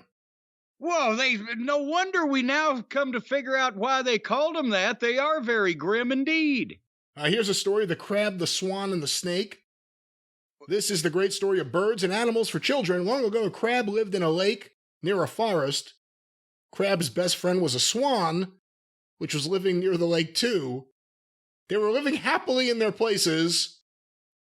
I'm not, it's hard to find the isolated Jake Roberts snake story. Hold on. One Well, last. wait a minute. Now you've got me all hooked on this other thing. What did the crab have to say about all these things? Oh, shit. I just went off the crab page. Hold on. Jake you off Roberts. the crab page now? Turns out if you put Jake Roberts' snake, a lot of other things come on. Jake Roberts' snake. Oh, my God. Oh, ho. Story. Don't type in Jake Roberts' hog. Jake Roberts' story. I knew you were a snake. By the way, doing more research on whose idea was it to read these stories to children to begin with? No wonder fucking the human race is goddamn maladjusted and all fucked up. If people have been hearing stories like that for hundreds of years. I found it. Let me relay a little story to you, so maybe you'll understand exactly where I'm coming from. Once upon a time, there was a little rabbit hopping down the trail. A rabbit. And he looks out on the roadway, and a snake had been crushed by a car. Nearly dead, but not quite. And the rabbit hopped out. He looked down at the snake and said, "Snake, I know you're hurt badly, and I'm going to take you back to my den and help you and nurse you back to health." The snake said, "No, you can't do that. I'm a snake. I'm a snake. You can't do that." "Oh, but I'm going to make you my friend, Mr. Snake." So he did. He carried that snake back to his den, put him in his den, and slowly, but surely, he did nurse him back to health, just like he said he would. Then one day, the rabbit went out for more food and more water for the snake. He went back. The snake was gone. He turned around, and there was the snake in front of him. And the snake said, "Mr. Rabbit, I'm going to eat you." And the rabbit said, "Oh no, I'm your friend." And the snake said, "From the very beginning, I told you I was a snake. And you, Ultimate Warrior, have to be the biggest, dumbest rabbit I have ever seen." And there's the promo. So it was a rabbit, a cute little furry thing. Named the Ultimate Warrior. You have, well, he wasn't cute or furry, but you have sympathy for the rabbit. You don't have sympathy for the frog. The frog lobby is not doing with their job these days. You don't Nobody's like got frogs? frog sympathy. You don't like frogs? I used to like frogs when I was a kid. Frogs are not very affectionate. And they will piss on you if you're holding them. I've grown to hate frogs.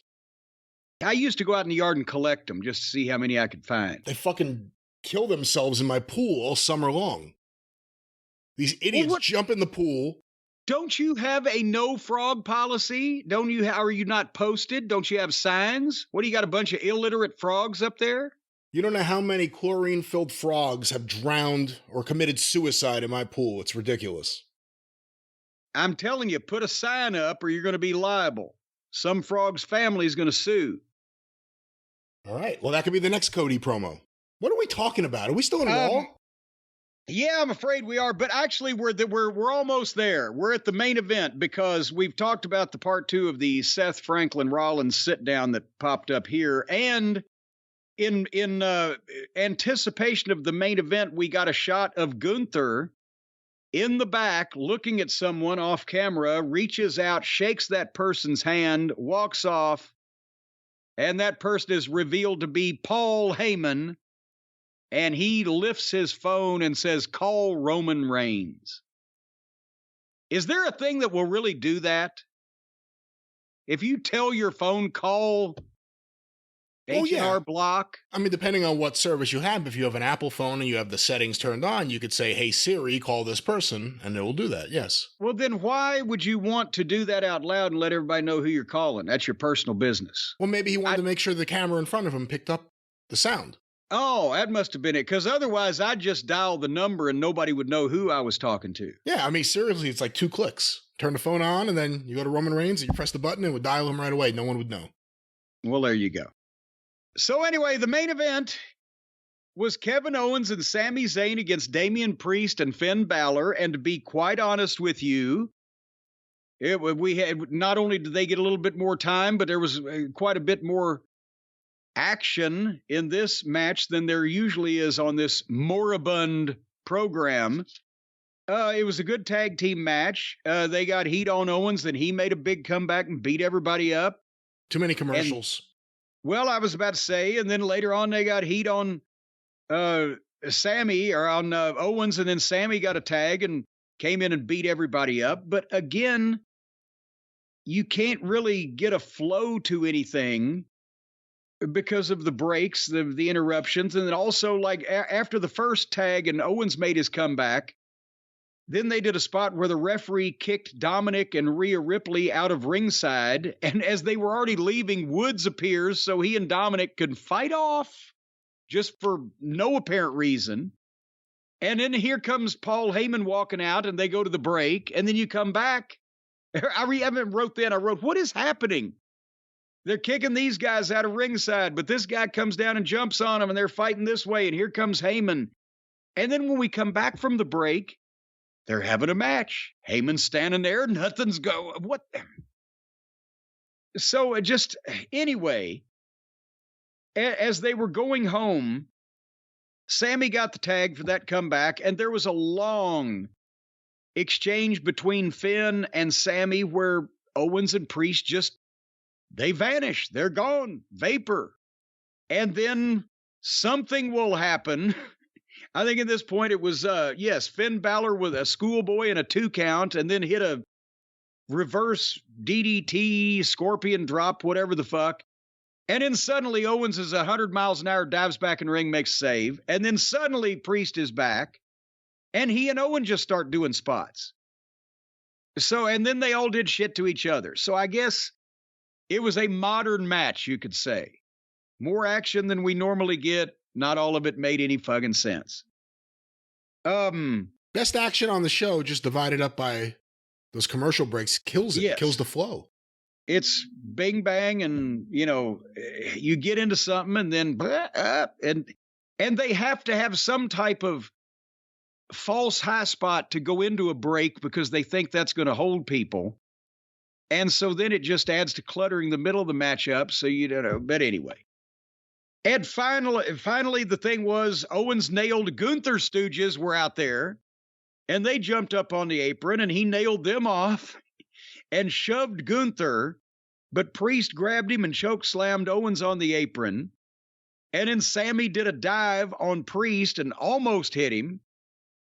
And then Gunther held Sammy's leg so that Balor could drop kick Sammy and then hit him with his double stomp, 1, 2, 3. And Paul was speaking into his phone while all this was going. So you had 1, 2, 3, 4, 5. You had 5 people at various points at ringside or involved in this that weren't even in the match or in the groups of the people who were in the fucking match at various times. It was a little busy. That was that. They're a little busy. That was that. And that was Raw. Thank God we're done with that. What a rough show to get through. It really is.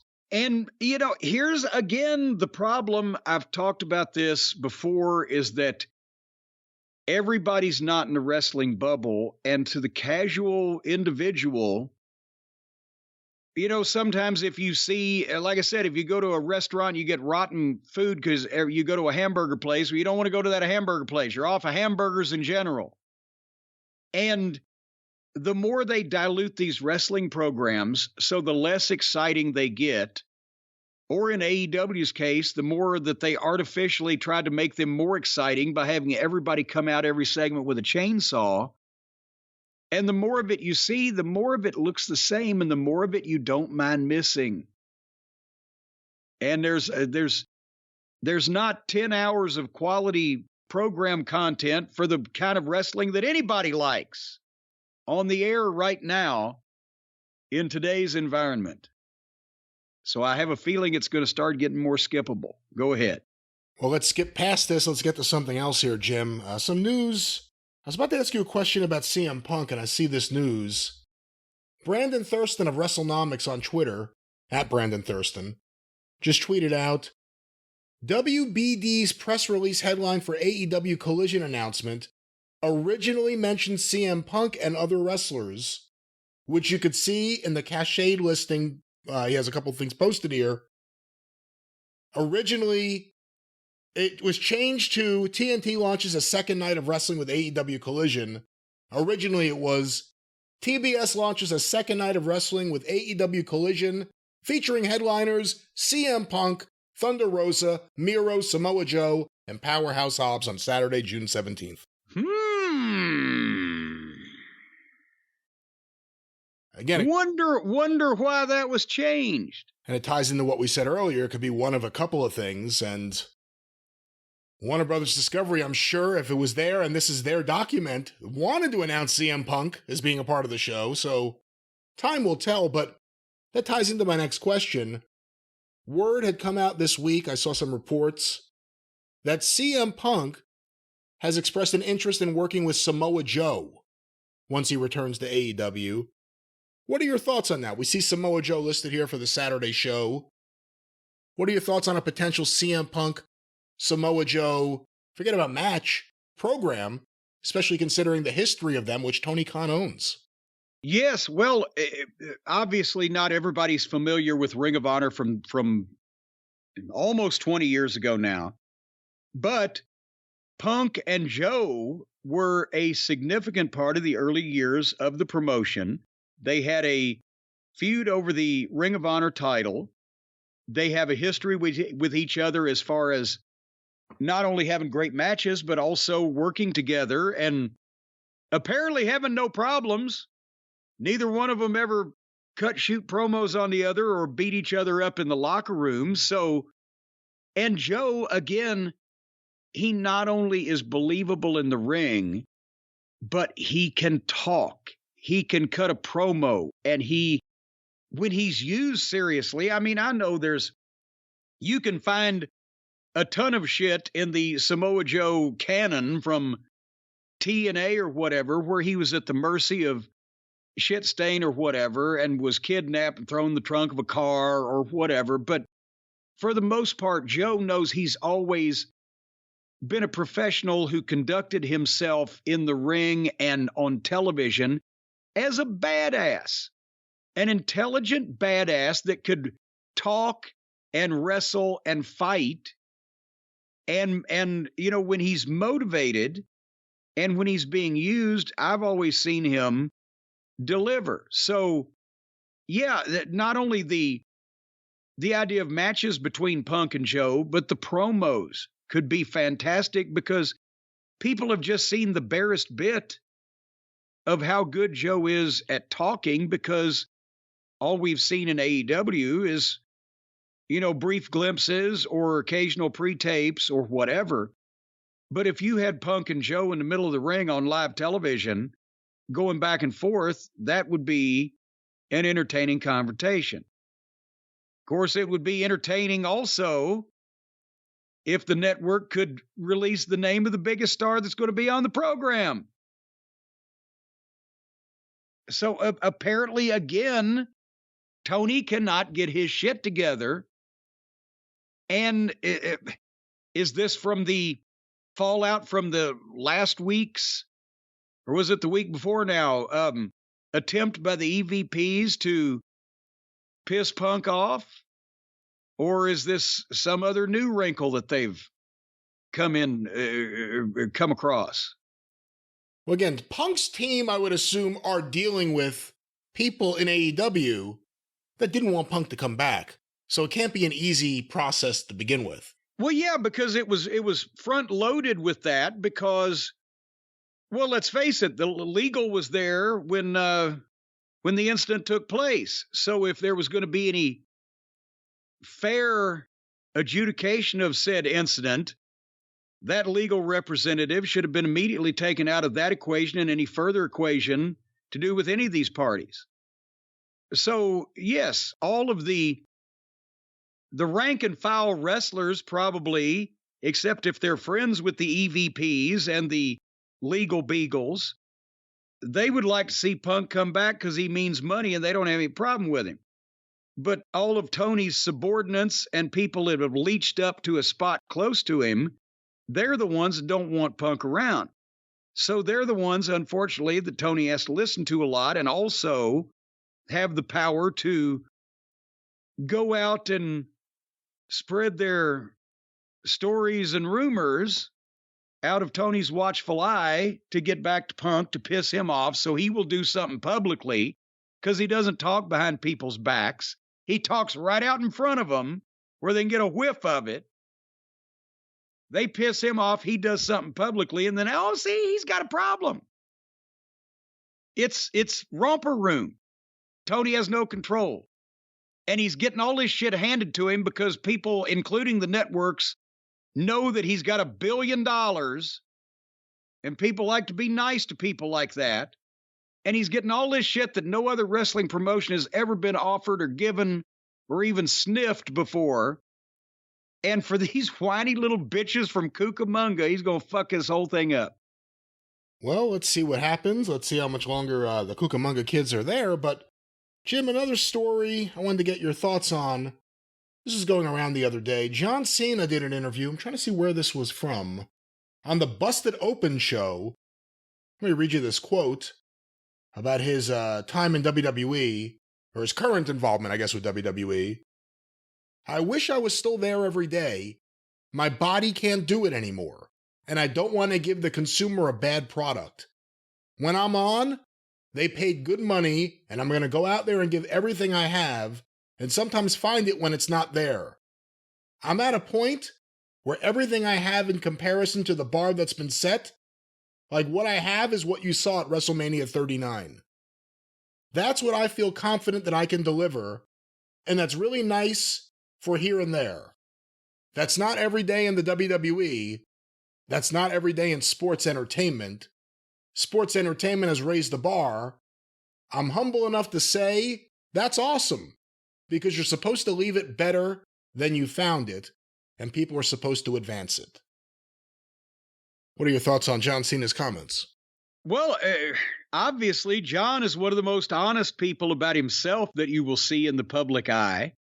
And I mean, I'm not saying I agree with everything he says because I can't agree with everything for him because I don't know how he feels. I think it's an honest assessment. And if he says that is the case, I believe him rather than agreeing with him. Let's put it that way. And, that's the thing here and there. He's smart enough and he knows how to work and he's over and he doesn't want to jack the people around and not give them a good show. But he also knows that he is, as a businessman and as a performer, he's capable of coming in, meaning something for the show and for the business around the television program, the ratings or the pay-per-view, whatever the case. And if you don't see too much of him and he can still do the things that people want to see him do, and you don't do it too often, he's not going to go out there and work like he's trying to get over again from scratch because he's 25 years older now. And you can't do that. But that's, an honest assessment of, I think, a guy who's saying, I can still do a bit of this and people would be happy about it, but not too much. And I recognize that. And I'm happy for him that he can say that. In terms of him saying that what I have left is what you saw at WrestleMania 39, it was an interesting decision to have him open up the show, lose the theory. A lot of people, just due to the nature of WrestleMania, how good it was, thought it was the worst match of the show or not one of the better matches of the show. But it actually wasn't, if you are smart to the business, it was actually one of the best matches on the show because it did more than most of the matches to accomplish what the point of the whole thing was. Austin Theory to beat John Cena at WrestleMania. And they had a match that did that while giving the people a chance to see John do some of his shit. And it all made sense. And that was the point of the thing.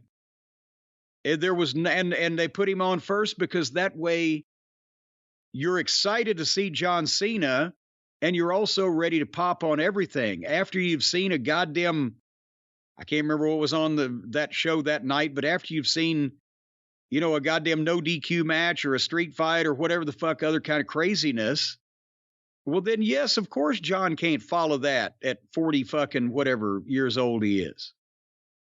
In terms of the way he was used there, again, it wasn't a main event match for him to put over Roman Reigns or anyone else, but Roman Reigns is at the top of the card. Maybe that's the worst example. It was the first match on the show to put over Austin Theory. You would think one of the future stars there is someone they're trying to build up.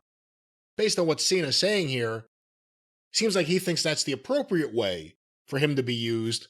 Not a lot of wrestling legends would come with that attitude. Well, no, I think he's saying more both. And he had no problem putting the kid over, but also he's saying in terms of, I'm not going to be going out there and doing anything more physically than what you saw at WrestleMania 39. And then, sparingly at that. The days of him doing angles and fucking being run over by moving vehicles and all that shit are over with. And the days of him being on the road 3 and 4 nights in a row, having house show matches where he does the same thing he did at WrestleMania, which is what he used to do every night. He can't do that anymore. I don't think he's saying, I never want to ever win a match again, but how many more is he going to have? He doesn't have a financial need. And if you bring the golden goose back too often, then the fucking golden eggs start getting ordinary. So he's in a great position. He can do what he wants for the next few years if he wants, whenever he wants it, and doesn't have to do it too much. Well, Jim, to look at the other side of the picture, someone who never does less, several listeners have sent this in. Chris Jericho has filed to trademark Fozzy Fest.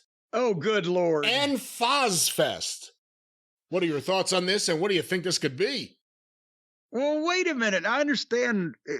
Obviously, Fozzy is the name of his rock and roll group. I'd like to thank you all on behalf of myself and the group. Fozzy's his band name, so he could have a Fozzy Fest. But isn't Foz Fest a little close to Oz Fest? Well, obviously that's what it's based on, you would think. Well, yeah. Is he trying to get the fucking Ozzy fans that need glasses to think, oh, we're going to see the Prince of Darkness? Come to find out it's the Duke of Paducah. Well, if you squint, Jericho may look like Ozzy, at least in the 80s. Actually, no. I think if you squint right now, Jericho looks like Ozzy right now. I didn't say that. All things considered, though, if you're going to name a festival, Fozzy Fest versus Foz Fest, Foz Fest may sound better. What about, can we start like Goodstock? Cornstalk we were going to do. I thought that was Cornstalk. So what bands do you think will be playing underneath the headliners, Fozzy, at Fozzy Fest or Foz Fest? Oh, I don't know. This is all going to be about Chris trying to get as many wrestling fans as possible to attend whatever this is, and then they'll just but do you think he's going to have the bands? Who's that guy like Sebastian Bach? Are they going to have like a Remember they used to have the match race and roller derby? Are they going to have a sing-off, just put them out there on a stage with no music and they just got to sing back and forth? Maybe not. I don't know. Just a thought. Nothing that anybody has to get upset about. But we'll be excited. Maybe they'll get Nickelback.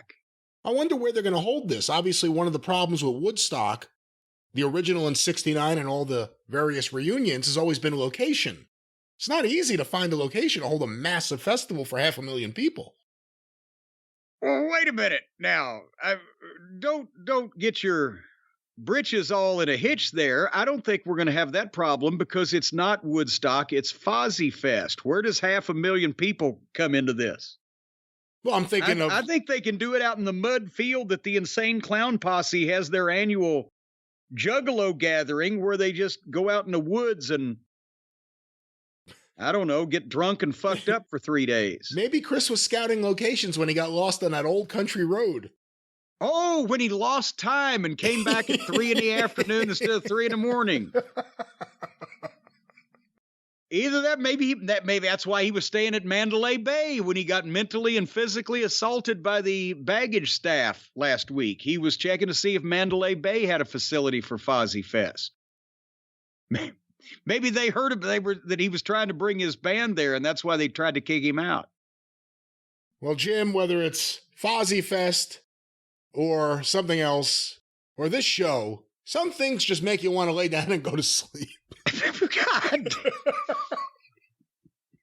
Thank you for that handoff there. Florence Griffith Joyner. I'm anxious to take this baton and run with it now.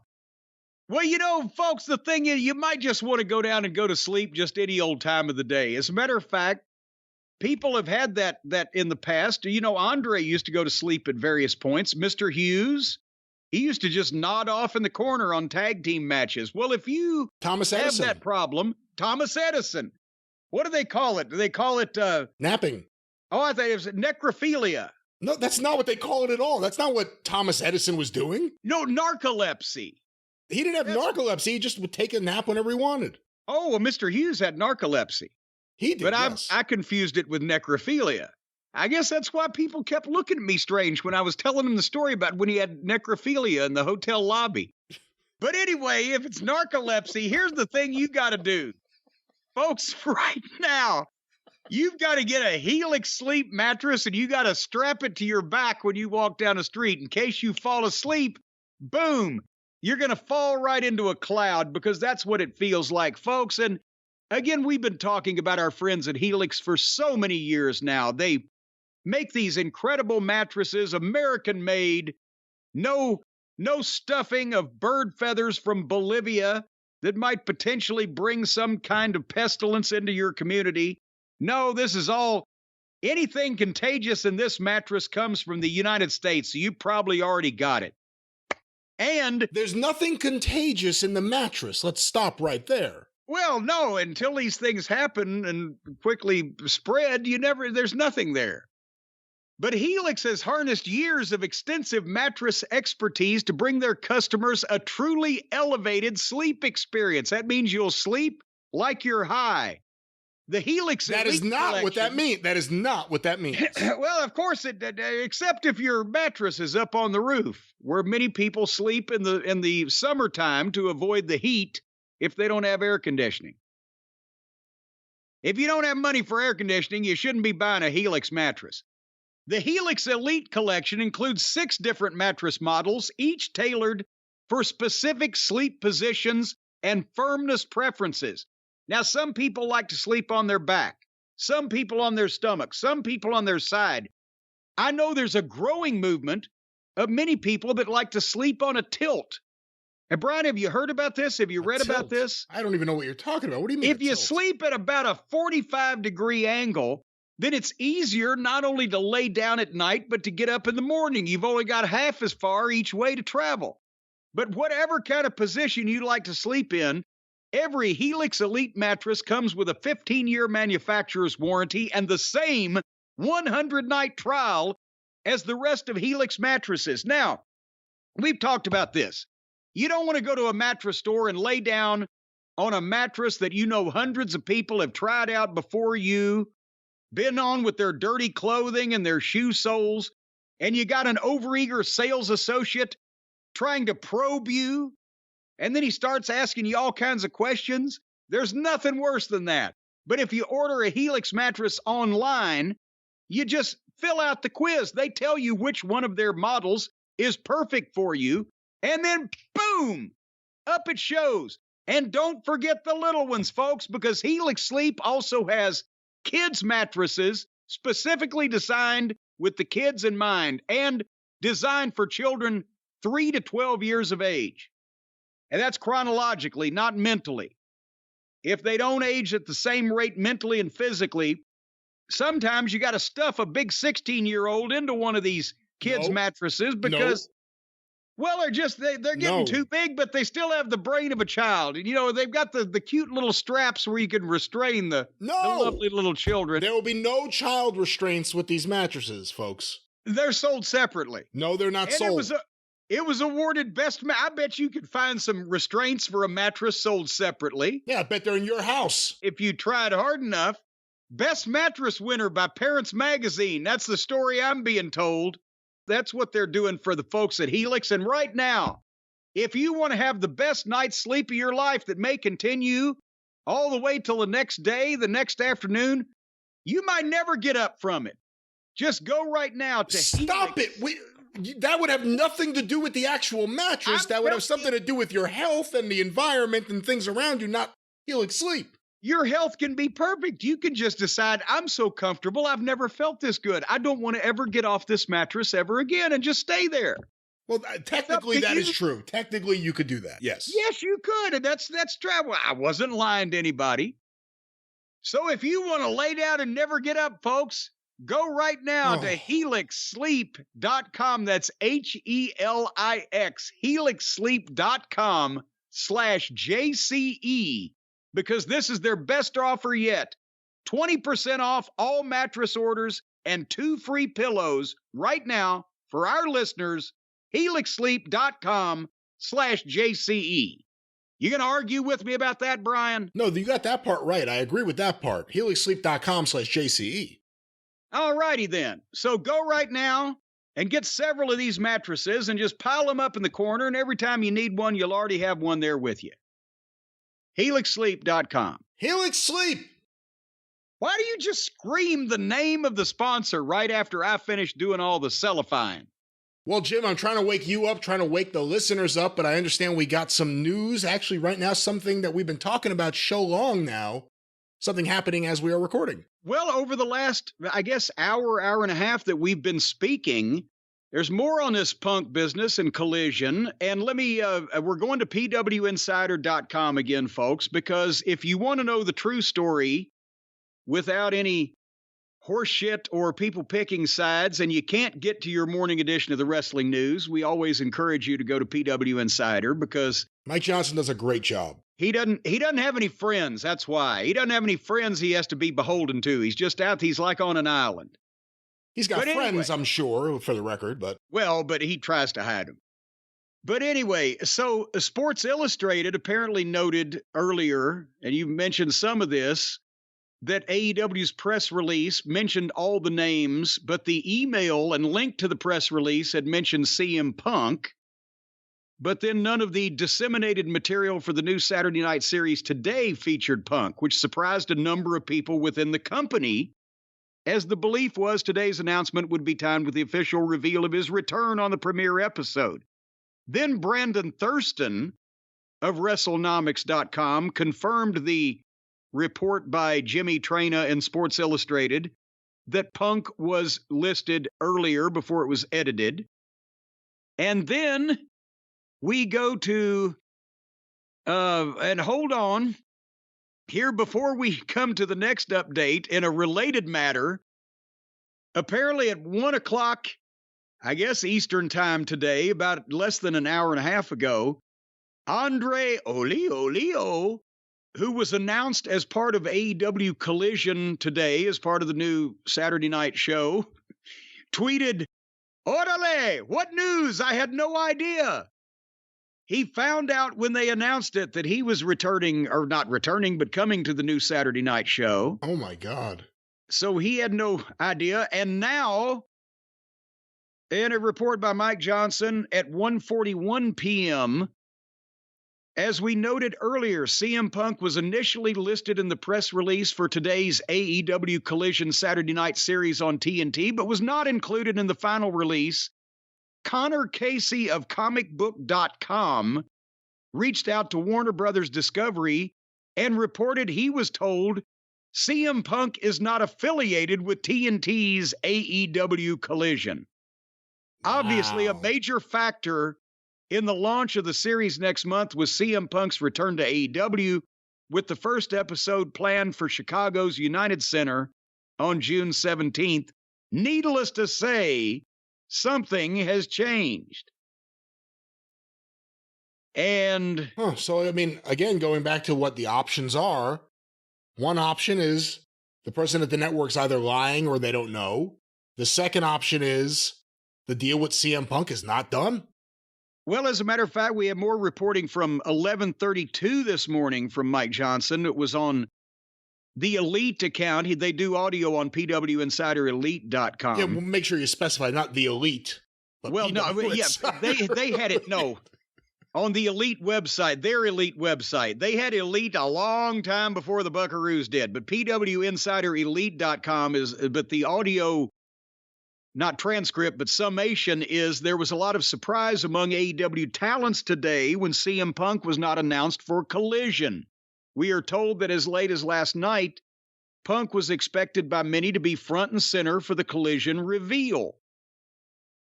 And we are also told, they say, that going forward, there is no brand split, as much as some talents will be exclusive to the Saturday show and others will be one or the other, or perhaps on one or the other, or perhaps both, something that will be dictated by storylines.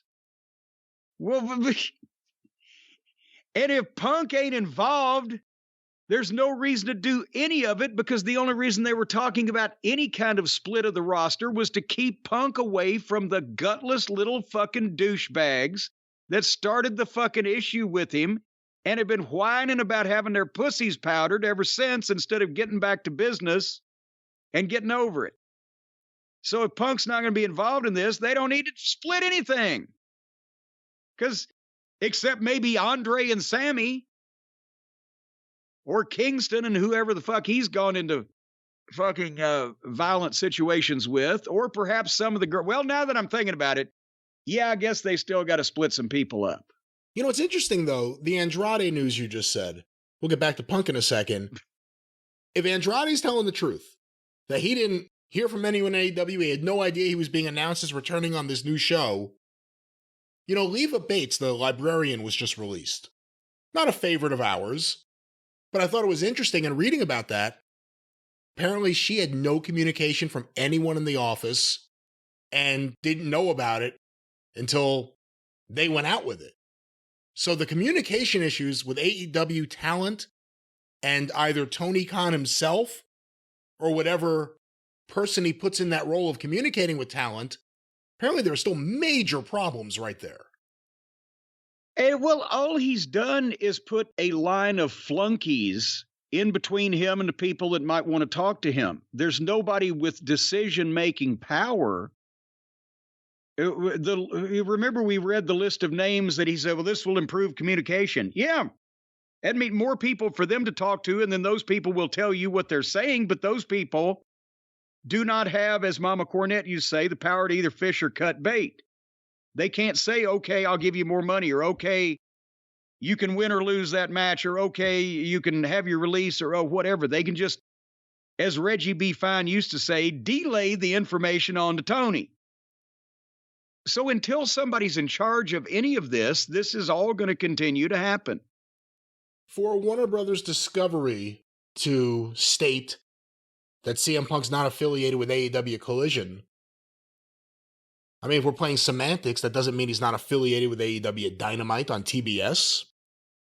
That's not saying that he's not being announced now. That means he's not affiliated. When we announce him, he'll be affiliated. You know, we're looking at a lot of the possible realities, but it also could just be the general AEW management issues kind of playing into this. What do you think that Tony Khan is telling the people at the network? Well, we think it'll be okay. We think he's going to come back, or if I can make my executive vice presidents not be mad anymore, he can come back, or if we can keep him and the people that they had a fight with apart, he'll come back. Because if I was a network, okay, I don't know anything about wrestling. What about those motherfuckers on that baseball team last week that had that bench clearing brawl? We got to keep them apart? Or what about the fucking guys on the NBA game that we telecast last Tuesday night or whenever? They started fucking throwing punches, and we got to have separate buildings for them now? Or can those teams play again sometime?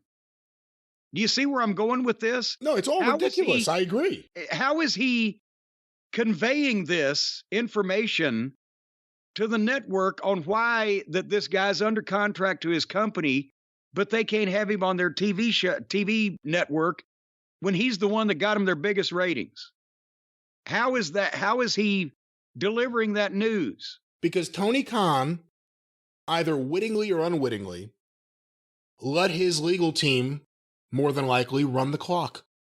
And now here we are, the announcement of the new show, the announcement of the Chicago show, word that it's going to be called The Second Coming, and these issues are still in the air. And for everyone who thinks... So you're not saying it's somebody on the legal team that happens to be personal friends and on the side of the EVPs and against Punk from the beginning would delay or throw monkey wrenches in any of these plans to prevent things from coming to fruition for selfish and personal reasons. Are you? What I'm saying is that if Tony Khan, the owner, co-owner, GM, head of creative, CEO, whatever he is for AEW, wanted all this done and taken care of so we could move on, it would be. So either wittingly, in that he's only a hard ass to the people that work with him and everyone else he plays this soft guy who can't get anything done, or unwittingly, he is the soft guy that can't get anything done and his fucking team does what they want to do. There's something causing this shit not to get done. And it's ridiculous because the other thing is the drama in AEW is more interesting than anything in AEW. And while that's fun in games for us, that's not good for a wrestling company. No. And the idea that this would be drawn out drama with Punk because it's good for things, it isn't. The fact that they announced a new show today and all the news is already turning to CM Punk's name being removed from it, Orange Cassidy appearing on the poster, now Warner Brothers saying CM Punk's not affiliated with it. Any positive spin you got out of this is gone already. Am I wrong? No, but it's the perfect analogy. They announced today a brand new 2-hour primetime program, and within 3 hours, the biggest news is who's not on it. Fuck. So what does Andrade do? Does he wait for a airplane ticket to arrive in the mail? like what is Andrade doing right now? Miro, what's going on over there? Jesus H. Christ. I guess he needs to get in the car now. Where does he live? I like the idea of just putting wrestlers on the poster, even if they're not booked and don't know they're going to be there. Some interesting things could come out of this. Thing is, he was not only on the poster, he was mentioned in the press release too. They had him by name. So but anyway, yeah, so all of the people, some of them are just now finding out, but all of the people that are supposed to be on the new show are apparently going to be on the new show, except for the one person that's supposed to be on the new show. And again, even if he appears on this show now, they've already induced a few more hours of drama into the story for no reason. For no reason. So now Tony gets to announce this in a very clunky fashion on the show tonight as we're recording. I forgot. Yes, we got to, you know what? We need to break and come back tomorrow and report on what he's going to sound like Beaver Cleaver trying to explain to fucking Warden June how he ended up in that fucking giant coffee cup. You know what my favorite thing he does when they do these really awkward, now they're doing it in front of a green screen so he could just stand there and practice and not his blink. Announcement background. I like when he starts it because he goes, "Thanks, guys." Like they're actually sending it to him and he's there waiting for them. Thanks, you know guys. what? Because it's already been taped. If one of the fucking announcers wanted to fuck with him and said, "Well, here's that screwball with an announcement. Thanks, guys." Well, we will return with the drive-thru in, at this point, a few hours with a little bit of an update on this and some of your questions and more. And we're not leaving. They won't know we've left. We're not returning for the listener. We're just taking a break so we can examine all this news and see what Tony has to whine for himself tonight. And we'll come back and finish this program. All right. So we will pick this up in a few seconds and it will be seamless and you will not even know what happened. We're not even there. Over there. Are you over there now? I'm over here Derek. Now. Hey, Derek. All right. It's your program. We're back. We're apparently. back. The Sergeant McGee Comedy Hour. Not McGee.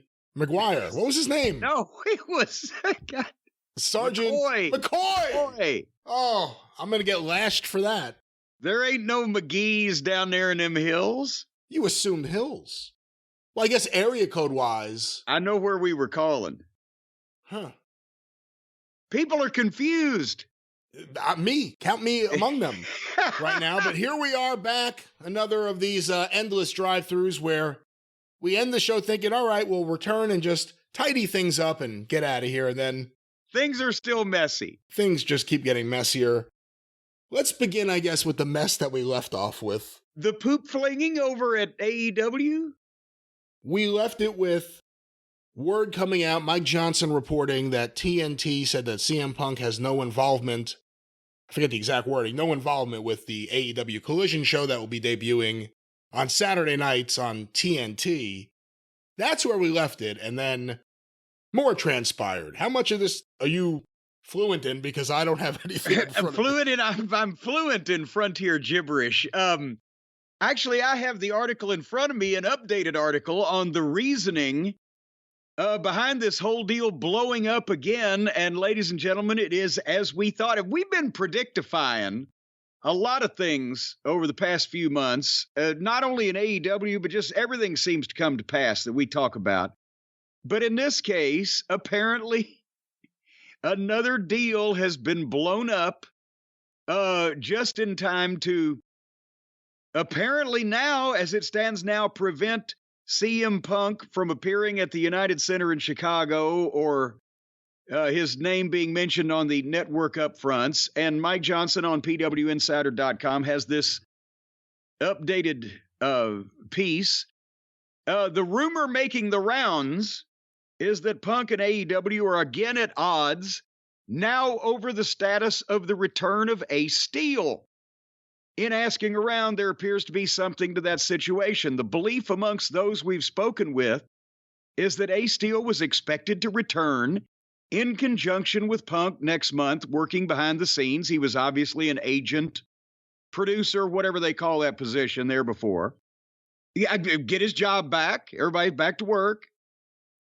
And Mike continues, however, the story making the way around AEW backstage today at Dynamite is that a decision was made that Steel would not be working backstage at the Collision tapings. As you might imagine, that left Punk and AEW on opposite sides of the discussion, which in turn led to Punk being removed from all promotional material released for the AEW Collision series. One person believed MJF replaced Punk in the promotional graphic, but we haven't been able to confirm that. We do know that Impact Wrestling sources noted today they had interest in bringing Steel in for a tryout, and the invitation was passed on several weeks ago. Their belief was that meant he was either AEW or WWE bound. So, apparently, they had another deal, because, I mean, first of all, we've talked. How long has this been going on now? 6-7 months, long enough to have had a baby or a cow, man. We talked about, even if Punk did come back, he would want Steel to his friend and trainer who was fired for defending his friend and his wife in the skirmish. He would obviously want him back. And one would imagine that would be the case because, as we knew, there was no legitimate third-party legal investigation into the thing. Everything is continuing, seems to be handled by AEW's crack legal staff. No results of any investigation were ever given out. Nobody was ever fired except for Ace Steel. And if you're not going to fire everybody from the same side, they could have fired either the bargers, the people that barged into the room and instigated, or they could have fired the bargees, the people that defended standing their ground there in their locker room. But they didn't fire anybody except Ace Steel, who was actually going to the aid of his outnumbered friend in a room with, as we know, his injured wife. So one would think that part of the thing that would get Punk in good graces enough to agree to come back to the company would be to give the man his job back. And I've heard everybody say, well, everybody ought to apologize. Well, okay, Ace, apologize for cracking little, whichever one it was, little twit or little twat with the fucking chair. Everybody shake hands. Are they professional athletes or are they high school drama class students that need parental supervision? But the point is, apparently that was coming to pass. Apparently, they booked the United Center. So this hadn't been a secret. It's not like that anybody is saying that Punk has now said, oh, no, but you got to bring Ace Steel back. Just all of a sudden, it's a surprise he's flung on him. No. Weeks ago, the guy's turning down opportunities to go elsewhere. I don't know. He turned Impact down. Maybe he still didn't want to do anything, but you know what I'm saying. That's not going elsewhere. That's going nowhere. Well, there you go. Somewhere over the rainbow, maybe. But anyway, the guy's turning down other opportunities weeks ago. This is not a fucking state of mind that CM Punk's been in recently. It's been the whole fucking bone of contention, the way that his side was treated. They booked the United Center. They got a brand new Saturday night show. It was reported by even Uncle Dave, who does everything he can to crowbar anything negative about Punk into the press, that Punk had been instrumental in discussions with the network about the new show. The network was for having him on it. And all of a sudden, well, now maybe he still won't be. They are going to blow up the new network program, the new Saturday night television show, the gate at the United Center. They're going to do because now they have not officially announced. In our break also, they've announced the first 6 weeks of tapings for the new Saturday night show location, except for the first one, which will be announced next week, because apparently they didn't realize that if they said, no, fuck you, boy, Ace, apparently they thought Punk was going to, okay, well, we'll forget about that detail. What the fuck? So they are blowing this whole deal up over not wanting Ace Steel to come back and be an agent in a wrestling program when he would be basically the Pat Patterson or Jack Lanza to the WWF champion. He would be that CM Punk and working with Punk. And he's a hell of a trainer, which they need. Worse than ever, with bad examples like John Moxley around. They're going to blow this whole deal up because the EVP's asses are still chapped that this 40-something-year-old guy kicked the shit out of them. It doesn't matter how old the person is that kicks the shit out of you. It's just that they got bigger balls than yours. So get over it. Can you believe this, Brian? Speak to me. Earlier today, the Wrestling News' Luke Kippelman was able to speak to Ace Steel, so we have this exclusive soundbite. He bit Luke Kippelman and now Lou's in a hospital. So thanks, Ace Steel. You know, look, this whole thing is ridiculous, and it's crazy it's crazy how much bigger the drama is than anything that's actually happening on that show. And it's so big and it never ends. And we always say it's always because of Tony. Everyone's pointing the finger at Punk. If CM Punk was led to believe that Ace Steel was going to be there with him in his locker room for AEW Collision or whatever, to work with him. And be his agent. And work with him on his matches so he could do everything the way he wants to do it. If he was led to believe that was exactly what was going to happen, if he was told, yes, this is going to happen, if everything got to this point right before the announcement of the new show at the network upfronts, now's the time they decide at the last minute to pull the rug out? That's kind of bullshit. They waited until the very end. They're doing everything to almost make it so you can't pull out. I mean, he can, and he did, apparently, but the fact is, it's clear from all of this, everything that's been publicly reported, that Ace Steel had a deal. He was back with AEW. And something happened between that deal being completed and now, which is he can't be there, and reportedly CM Punk is not coming back if Ace Steel doesn't come back. In between that period of time, somehow enough concern from someone other than the person making the deal rose up to cause this problem. What would that have been? Who knew this was happening and who raised the stink about it? And if he was going to be on another show, did people that were going to be in that locker room raise a stink about it? Well, let me, again. Did legal cause this to happen? Well, now hold on. Now, don't be casting aspersions like that, because the legal department would be the ones handling this whole deal to make sure it goes seamlessly, wouldn't they? Now, You what would of the think. talent? What of the talent? Who on the talent roster would suddenly go and say, "Oh, Ace Steel is coming back to be the top agent on the Saturday night show, working with the top star CM Punk. I am going to complain to management." What would the motivation for any talent on the roster and what would be the justification? Hey, I've got a problem with that guy being on this show and being here because he punched a friend of mine. Well, fuck you. Then you've eliminated half the people in the wrestling business, at least as of 5 or 10 years ago. And hey, maybe I farted in your fucking Aunt Lola's general direction one time. But here's the mistake you're making, I think. Even if, for instance, the EVPs did not want Ace Steel back, the way this has been done makes me think that somehow voices beyond that were sought out. That's what I'm saying. Let's work from the bottom up. None of the other talent either would probably give a shit, except their personal friends of the EVPs and the Buckaroos and the whole California Raisin Bran clique.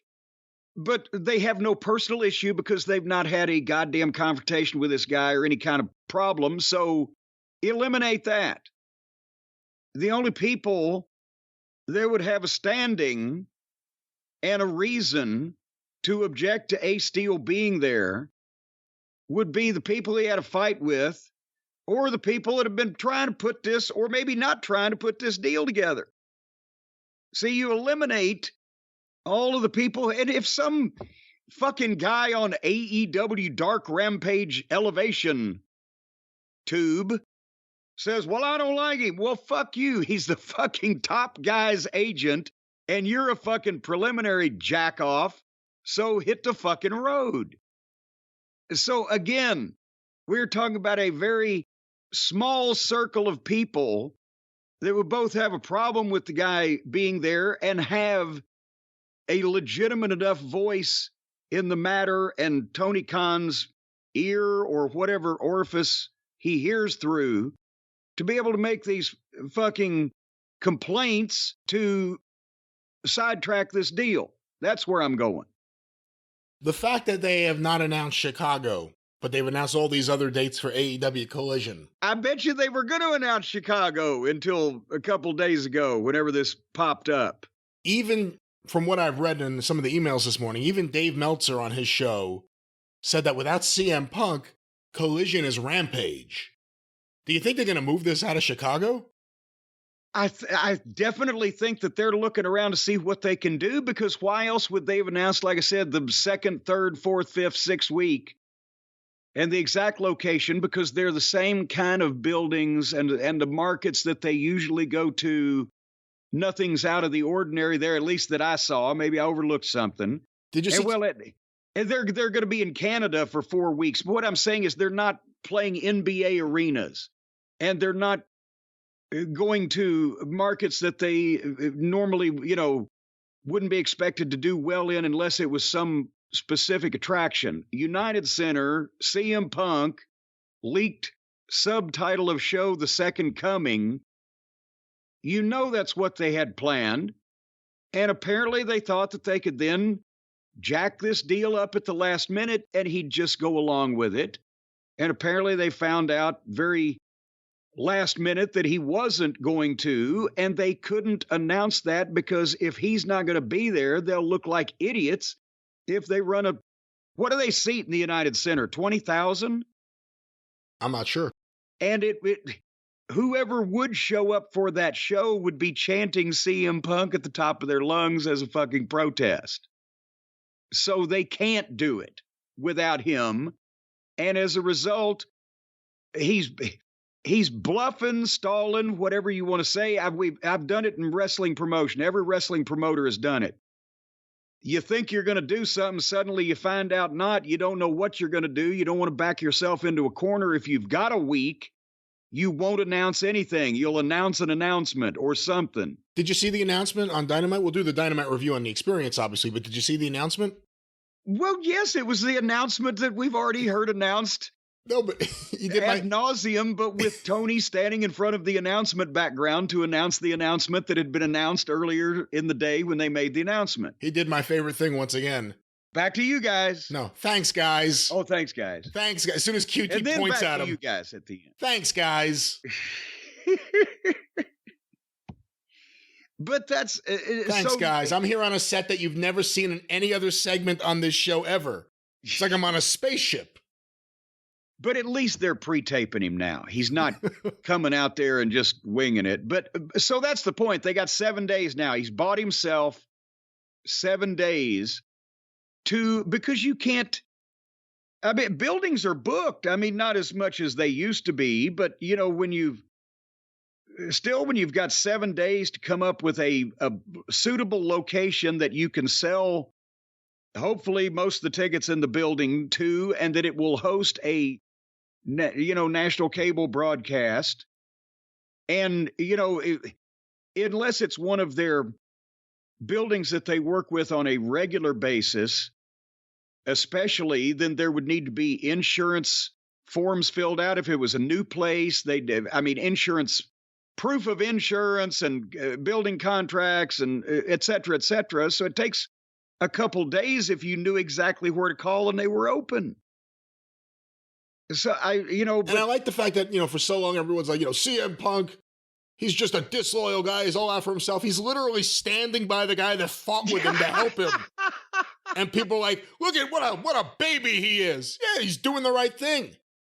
Yeah, and again, how do you fire one half of one side of a fight and explain it away by anything other than, well, we need Punk, he's a star, but they're really mad, so we're going to fuck with the other guy. Well, don't fuck with the other guy then. That's what this has come down to. Put everybody back to work that's grown up enough to go and do it. And if the assholes won't, fire them. You know what? This is a good thing too, though, because Punk, in delaying this or in this, whatever state we're in now, and it not happening yet, Punk got to see the announcement. He got to see the poster. So now when Tony calls to make the deal, he can be like, you know what? By the way, this roster, what the fuck is this? Come on, help me out. Well, no, here's the thing. I bet you if he was told here pick, and he was a picking guy, he would pick most of the names that were on that poster. I don't think he'd pick Pockets. I think he would pick Pockets as Pockets and send him back penniless to the fucking Pocket Farm or whatever. But I don't think that Punk would say, I don't want any of those other talents on the show. But I think he would have the problem that we had, in that these are all people that have either been off television completely or featured in such middling roles that you need some juice with him and FTR. And yes, I'd put MJF on it. He's the champion. If Punk is the top babyface, which he will be, MJF's the top heel. He needs to be motivating between both programs because he's the champion. That would give you some juice at the top, and the other guys are fine. But they kind of, like you said, it was left, because it wasn't in the press release, just the poster, it was left to the individual's debate as to whether FTR and a couple other people are in there just because they're champions, or are they going to be on the program? Obviously, he'd pick them too. Have FTR even defended the belts? I can't remember the last tag team match. Who knows? Who fucking knows? Because all the people that they want, the majority of the public wants to see, hear from, and talk about are either hidden or goddamn off work because they can't get fucking their management shit together to fucking apply all the tools that they have in their toolkit. Because it's a goddamn mess. And then they make deals and renege on them because somebody else doesn't like it. And it's Tony had to be the one to make the deal, because how does somebody else make the deal and then go tell Tony? That's right. So that's the biggest problem. When Punk did the famous speech, whatever you want to call it, at the press scrum, and he said, I work with children. He may be harmless, but Tony's the lead child. And that's the problem, because he's in charge of the company. Doesn't behave in a way that any CEO that's effective that I've ever seen does. Wait a minute, they weren't big huggers? No, they didn't request in the hugs. Record industry or the music. Well, no, I shouldn't say that. I mean, some people do that. Some people go for the handshake into the hug. Usually people don't, request them or, beg for them or whatever. Yeah, or malinger excruciatingly and uncomfortably long. Again, I haven't had these meetings with people. I always think the option is I could leave the room or just say no. So that's always the thing. But where was I going before you took me here? I don't know where we were trying to hug it out. But that's the thing. Tony made a deal, because how can anybody make a deal if it's not approved by Tony? So when you assume you have a deal, when everyone is assuming, that means that Tony has made the deal, and then somehow the deal changes. How does the deal change unless Tony is changing his mind? And then why is he changing it, and who's talking to him? And why is it changing now? Because that's the thing. The forces that didn't want Ace Steel to return to the company were the same forces that didn't want him to return to the company months ago. It's not like that's changed. So why was this timed so that once everyone thought everything was smooth over, it appears, all of a sudden now, right before the upfronts, right before the announcement of the new show, right before Chicago. Apparently just hours before. Why now? That's the thing. The people that were insisting that Ace Steel wasn't going to return, their thoughts haven't changed. Why was this timed so that this boom got lowered right now? Did they think they could get by with it without him finding out? One would,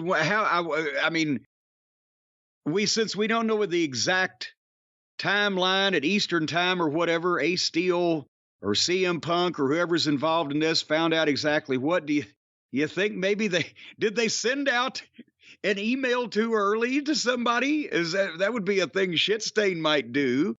Or did a loose lip sink a ship? Or were they going to try to get this announcement made and then let the offended party, Steel and Punk, know that the deal was being sent south? One wonders. I mean, how do you do business like that? Again, after all this drama, and whoever you want to blame for the drama at this point, whether it's Punk or Tony Khan, who's to blame for all this, let's be honest, or the Elite, or Ace Steel, whoever you want to blame, they got to a point where it was done. Okay, I'll go back. It's not perfect there, but I'll go back. And okay, he's not perfect. He may slug someone, but he's coming back. And the network likes him, and he's a big star, and we could really use him. And then the drama gets introduced again. It's like every time there's progress, boom. And this one seems like a big one. Again, they lowered this boom right before this announcement. The timing of this is pretty suspicious to me. They tried to run the clock on CM Punk is what it seems like. Well, let's just sum this up with apparently Ace Steel I believe I've been around wrestling longer than Ace Steel has. I haven't followed his career on a weekly basis, but I'm pretty sure this is the first time, and he's been around wrestling at least 25 years, that he's ever punched, bit, or clocked with a chair any of the other wrestlers in a locker room skirmish. We haven't heard any others reported all these years, right? So in that case, it's a small pool of people. Again, I will restate what I said earlier, a small pool of people that would have not only a grudge or a reason for him to not be around, but also the standing to say that. You can say all day long, well, I don't like what he did to this guy that is a friend of mine. Well, it has nothing to do with you. Well, the question is, did they bring it up on their own, or were their opinions sought out? Well, that's what I'm saying. So if this deal was made, they didn't have to goddamn do a popularity poll on the guy. One would think only it would be a small pool of people that would even be consulted. One would think, because why else would you wouldn't want something like this getting out.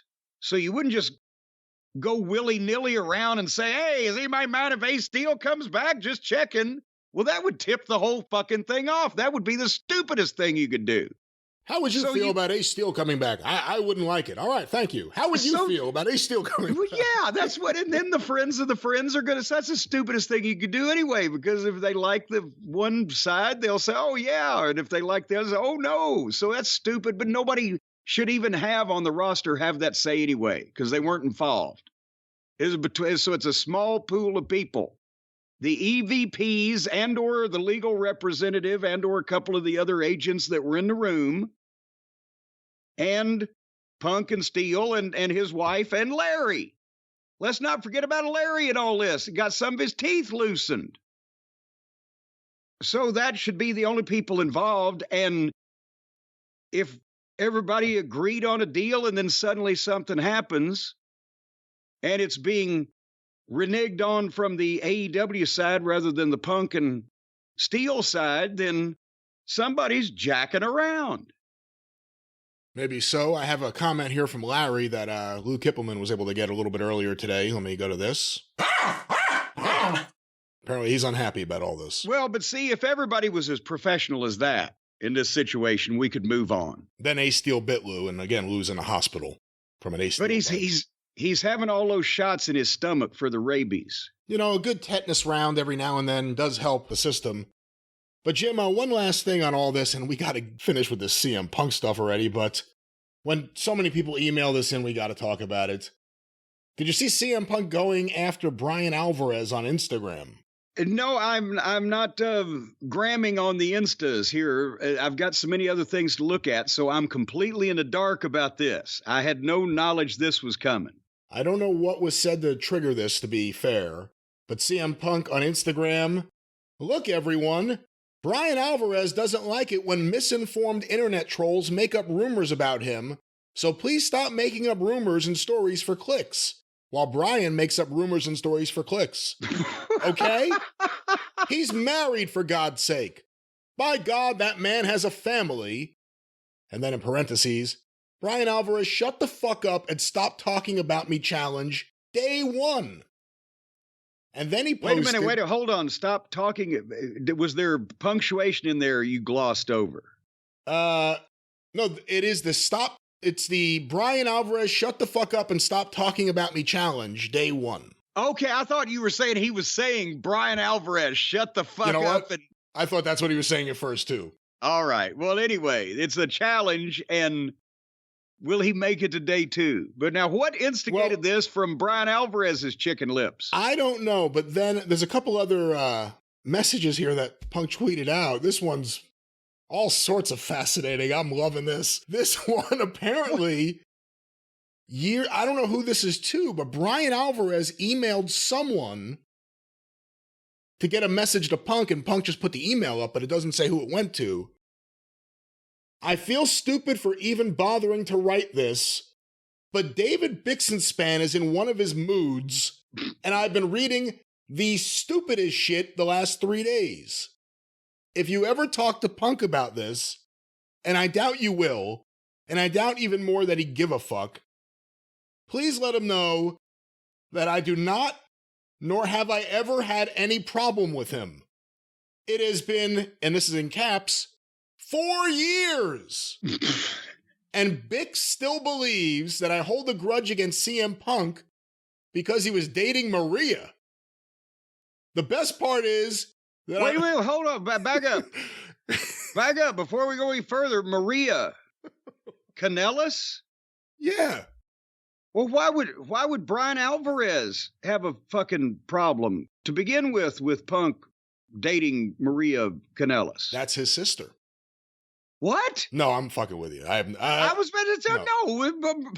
Maria Kanellis is 1.5 feet taller than Brian Alvarez. She'd take him like a pill. They can't possibly be physically related. I don't know. I mean, maybe he made some compliment. I don't know. Again, was he one of those male fellas making goo-goo eyes from afar at Maria and got mad because Punk was dating her at one point in time? I'm not sure. And again, if the source for this was Yenta Bixenspan, you never know how crazy it ends up from. Well, that's true. That's why it's a whole cast of zoological characters here. But go ahead. The best part is that I'm writing this on my anniversary weekend with my wife. I can only imagine the shit that will be written in another 4 years. So yeah, hope things are going well for you. And let me know if you need anything. What? So again, we don't know who this was to, but it was to get a message to Punk that he was happily on his honeymoon. That he's on his honeymoon. He doesn't care that Punk dated Maria years earlier because he had some undefined relationship, either physically or mentally, with Maria. No, hold on. I promise you.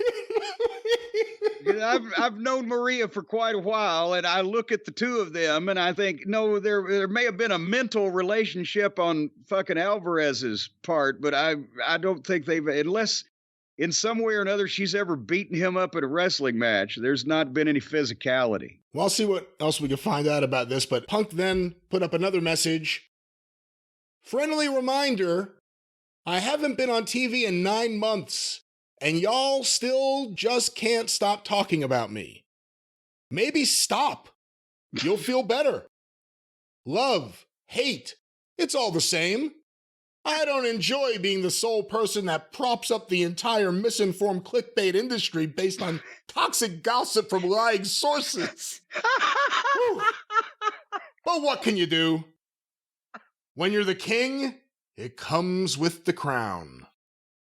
Oh my God, what a cunning linguist, what a wordsmith. A man speaking in tongues there. Well, hold on, I'm trying to find, because someone told me there's more to this story. Oh, good Lord. I don't even know what the story is. I don't know what the hell. That's what I'm trying to find out. What's going on here? What is happening? This? Like on Always Sunny, when they just, what is happening? You know, the Punk AEW stuff is so easy to understand compared to the Punk Brian Alvarez stuff. I have no idea what's happening here. I'm trying to find this. Apparently, Punk also put up an audio message. Apparently, this was the last thing Punk posted. There were also some images of Larry the dog, which would have satisfied you. Here's CM Punk on his Instagram. One more before I go really quick. The parasocial relationship a lot of fringe wrestling fans have with certain people is really unhealthy. I get the tribalism, like it's fun to root for your team, but picking sides seems a little silly. You don't know me, you don't know anybody else. So, just go touch grass. Well, obviously, CM Punk in the midst of a meltdown, just a rude, awful, mean guy. Just hysterical, screaming at the top of his, slobbering over there. But now we do know these people, so we can kind of take sides if we want. But I agree with him. People that don't know anybody shouldn't take the sides. They should listen to the people that do know the people and then take the sides. Real quick before we wrap up this segment, you brought up slobbering, and that's a good transition to bring up. We brought up that Yenta Bixenspan was tied into this story. Apparently, he went on Twitter, and I have this because a bunch of people sent it to me. He's blocked just about everyone. Apparently he goes through people's list of, like, if he wants to block you, and then he'll find out, like, who follows you and block them, and they don't even know who the fuck he is. I only know that because other people have told me it happens. But he got involved here in the story. Wait, you do realize that the email from Brian Alvarez to some friend of CM Punk is from roughly 2009, 2010, right? As Punk's other story post-show, he's posting it to shade Brian.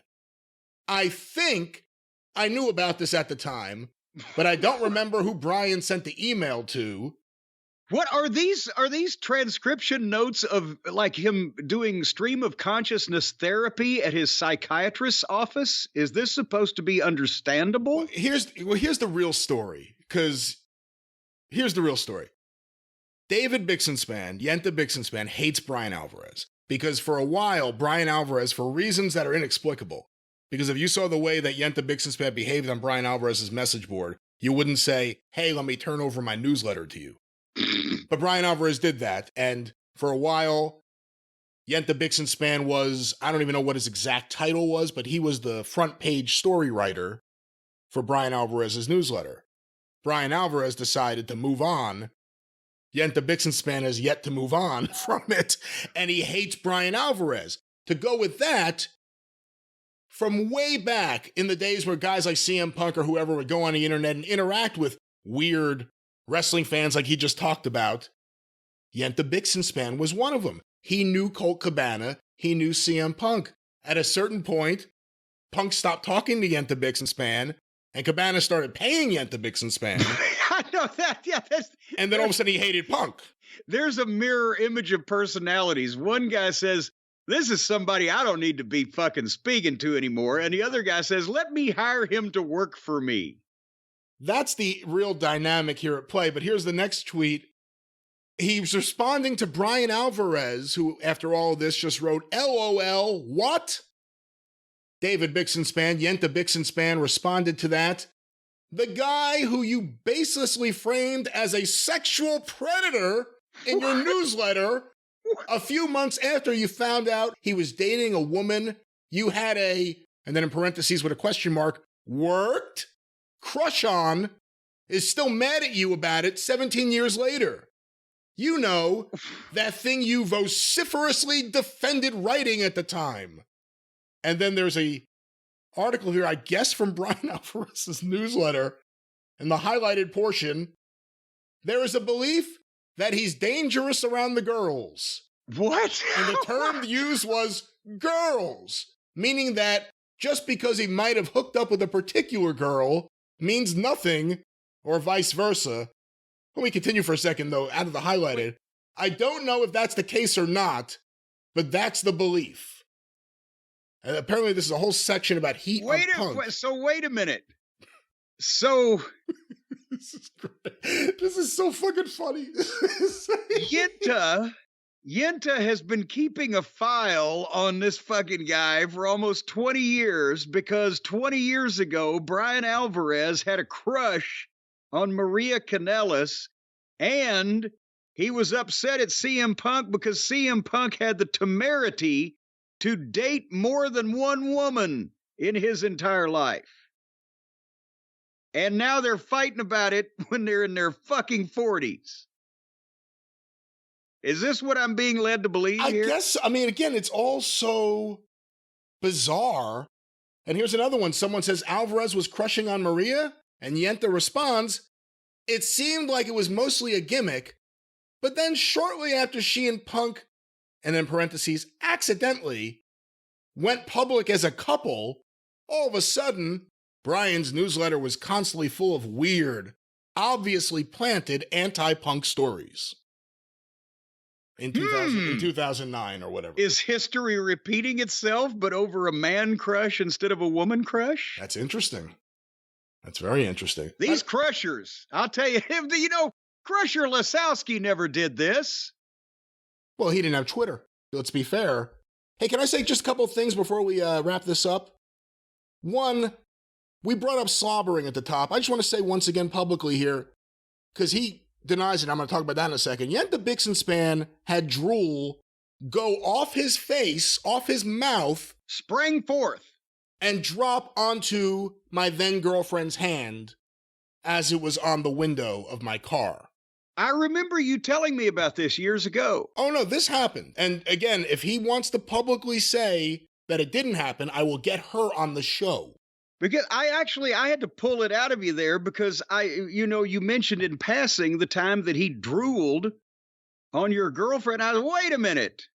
Don't bury the lead here. Back up. And you reconstructed how the drooling happened when he was leaning over into trying to get into your car and she was trying to recoil from his presence and her hand was up in a defensive posture and he drooled on her. Well, what I wanted to say about the drooler, and I bring this up actually because recently it was brought to my attention, he went on the Wrestling Classics message board and said that it was a lie, which in effect is calling me a liar. So I went on there and I just made sure to let everyone know it happened. He knows he's a drooler. He knows why he drools. He knows he's a mess. He knows he had a Super Mario Brothers dirty t-shirt that he wore for years. He knows that he's a fucking human garbage pail kid. He knows all these things. So don't pretend you don't, because if you're going to call me a liar, I'm going to hit you with the truth. And by the way, if you're going to pretend you're a wrestling journalist, disclose who's paying you, and disclose who has paid you, and disclose who you have sought for money or work. Because you're as compromised as anyone, you little fucking troll. And another thing, and this is how I'm going to wrap it up. You want to talk about files people got on someone, Jim? I've got a file on this fucking guy. Because you know what he does? He calls Stephen P. New, my lawyer, crying, screaming and crying, texts him crazy fucking things, including lies that are obvious, every time I defend myself against this little shit. But let me just say this. The next time you open your fucking mouth, you little garbage pail kid, I'm gonna go and I'm gonna fuck your shit up in a way that you're not prepared for. Go look through some of the crazy shit you have texted my lawyer, you idiot. You're an idiot. It's my privilege, not yours. You're an idiot. This little fucking guy who has threatened to end me and you, that was the exact word, I will end them. This little guy who starts shit online and then writes to my lawyer and says, someone who's friends with them was starting shit with me. We had nothing to do with it. He did it about Brian Solomon. Brian Solomon, Bixenspan picked a fight with him on Twitter. Brian Solomon said, go fuck yourself. A respected author. Yeah. And a grown adult with a profession. Yeah, and then he goes and writes to Steven that someone in the circle of Brian and Jim is starting shit with me.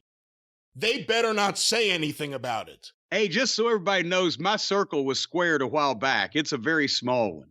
Yeah, so, that's the thing. The next time you open your fucking mouth, I have fucking messages, because he fucking messages people, then send me the messages of him urging people not to do business with me, urging people not who I'm friends with not to be friends with me. So the next time, I'm not one of the various people looking to sue you. I'm just going to hand over my file right to the fucking police and let them handle you. You little fucking troll. The fuck? Diving in the middle of shit, calling me a liar. You drool-faced liar. Fuck. Folks, I've said it many times. You can say all those things, but don't throw the drool. Drool. He drooled on her hand. I will put her on the show if he wants to call me a liar. Little troublemaking idiot. This guy has messaged people that I've never had a single problem with about how they should disassociate with me because I've hurt his feelings by telling the truth about him. And then he pretends he's a fucking wrestling journalist. He's never held a job. He's never had a date or a companion or someone want to hold his fucking hand. Because of the drool. It's all the drool. And this little fucking idiot goes out there and tries to fucking... Now wait, when you say little, no, I'm going to argue with you there. He's literally... Do not say little. He's a fucking wildebeest. That's true. He's literally taken on the fucking shape of the chair that he sits in nonstop on fucking Twitter because that's the only social life he has. Is that why his pants look like my Aunt Lola's couch cover? Yeah, that's the thing. It's like he goes out there and causes all this shit. Every time he goes out in public, someone takes a picture of him to send it to everyone else and say, look at this. And it's always about the wardrobe, too. Where did he get that smock that he's wearing? A smock. But that's it. You don't have to call Steven crying because I'm telling the truth about you here. You don't have to go message people who either work for me. Are you talking about Stephen P. New of newlawoffice.com, 888-692-8084, who, as well as doing much legal work for you and I, also has helped so many members of the cult of Cornette with their various problems with wrongful termination or damage from negligence of other people and various things, newlawoffice.com, 888-692-8084. Are you talking about that guy? I'm talking about that guy, that little fucking idiot sending death threats to me and you, to our lawyer. That guy. Well, at least he's going through proper channels. If you're you can't just send a death threat to somebody's front porch. That's illegal. If you're going to threaten to kill somebody, you've got to contact their attorney. Like I said before, don't call up Steven crying. Don't text Steven, your clients are doing something. Go get a fucking lawyer. and let the lawyer deal with the lawyer. Instead of my lawyer being your fucking counselor. Because you can't fucking cope with anything that you create. You little fucking idiot. He woke Steven up one morning screaming, "Your clients are ruining me!" And Steven didn't even know who it was. He said, "Who is this?" He had no idea. Your clients are ruining me. You know why? You want me to tell you why that happened? You want to hear a funny story? Let's end with this. I'm just muting myself. Your clients are ruining me thing happened when someone posted on Twitter that he had taken a government loan during the pandemic that was forgivable, so you wouldn't have to pay it back, under the guise that he lost work in any way during the pandemic. Which again, did he lose work during the pandemic? Or did he stay the same during the pandemic? Or did he gain work during the pandemic? He took out a loan that looked very suspicious to me. It got tweeted out. I retweeted it. Then the story started going around. Who sent out the tweet? The first story I heard when I retweeted was Austin Aries. Because apparently Austin Aries was looking to sue Yenta Bixenspan. Then the next story I heard was Joey Ryan. Because Ryan was looking to sue Yenta Bixenspan. Now I'm thinking, man, they swim in the same cesspool circles. But it's just weird. I mean, so many people have called out Joey Ryan with just the gimmick, and then after everything happened with his scandals, what did Yenta do? To like be the one to single out? Then I heard it was David Lagana who wanted to sue Yenta Bixenspan. Now that one I believed, and that's when I took it down, because he had tried to message me at one point, "Hey, I'm trying to put together a lawsuit against Bixenspan. Can we talk?" And I actually had Steven call him up and say, "Don't ever contact Brian Last again. Yenta Bixenspan may be a piece of shit, but he hasn't yet been accused of raping women in the night." And that was the last I heard of that. Or bad program editing. So my point is there are multiple people looking to sue this idiot at various points. I don't know what they would get. He's judgment proof. He doesn't have a dollar to his name. And he's out there. You can make plenty of judgments about him, but you're not going to get any money.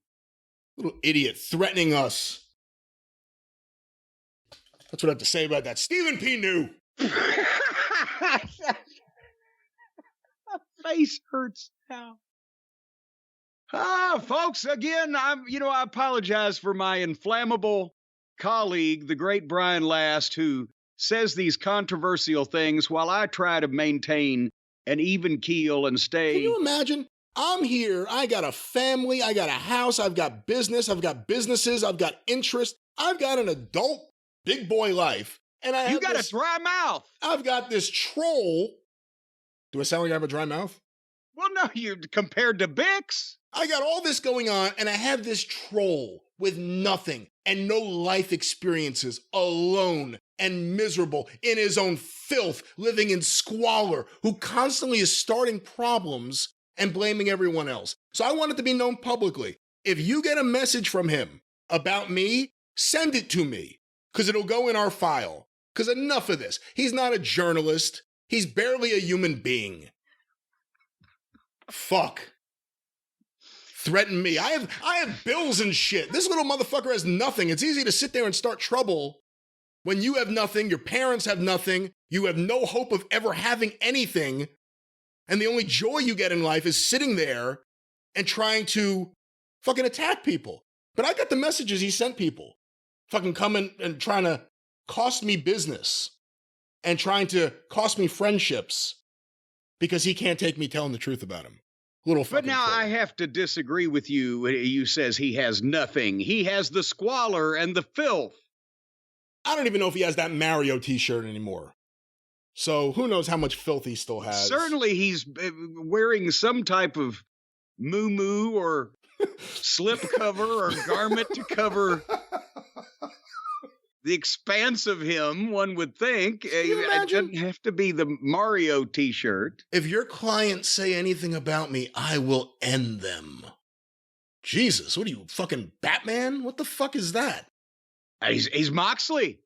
Oh, shit. You know what? There you go. There you go. If there's anything working between Moxley and Yenta, then that's automatically something that we should distrust, I guess, because they've got ulterior motives. And by the way, years ago, he told me that he's known Tony Khan for years and he was hoping to get money out of Tony Khan for a website. So whenever you see anything he writes about Tony Khan or AEW, or you wonder why he ends up on the AEW press calls when he's not actually a fucking journalist, there may be your answer.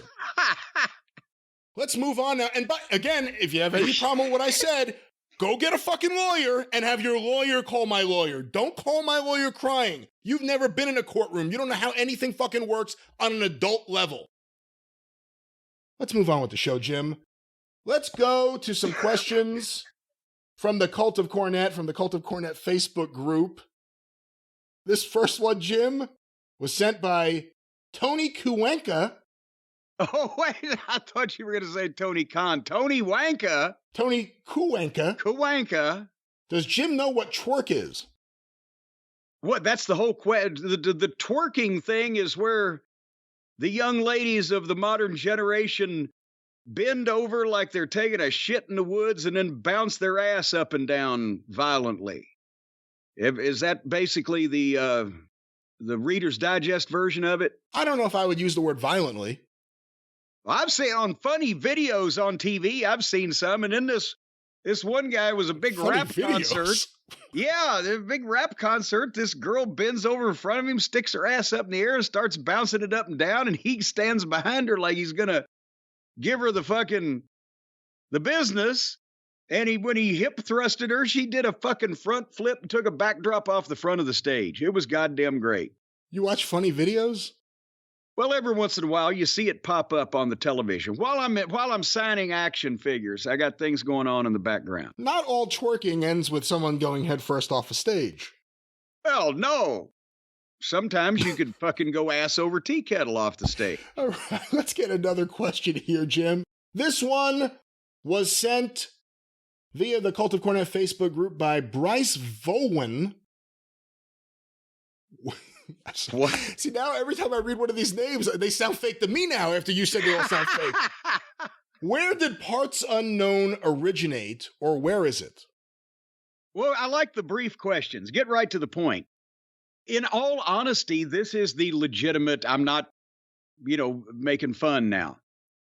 Parts Unknown stems from back in the early pioneer days of wrestling. I don't know if it was specifically the Masked Marvel that they did at the Opera House in 1912 or whatever, but early on when a masked wrestler, a wrestler who was unknown to the public, his identity was being kept secret. It was a gimmick, obviously, but it was unusual through the 20s and 30s. It was very unusual because it only been done, a few times, right? And then it got more prevalent.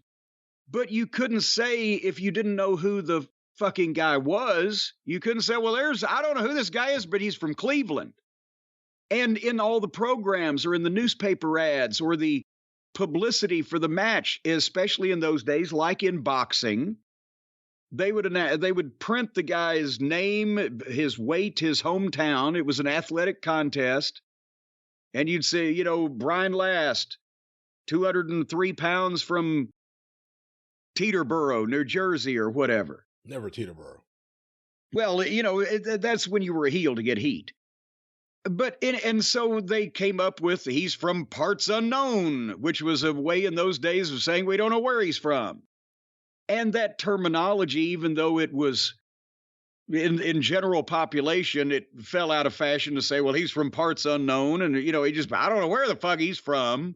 Came more normal, but the Parts Unknown for a masked wrestler or a mystery wrestler stayed the terminology in wrestling. And that's pretty much, there's obviously, we could go back and do research for years and years and find out maybe the first place it was used or whatever, but it's pretty much been around since masked wrestlers have been around. All right, Jim, our next question. Several people have sent me some quotes here.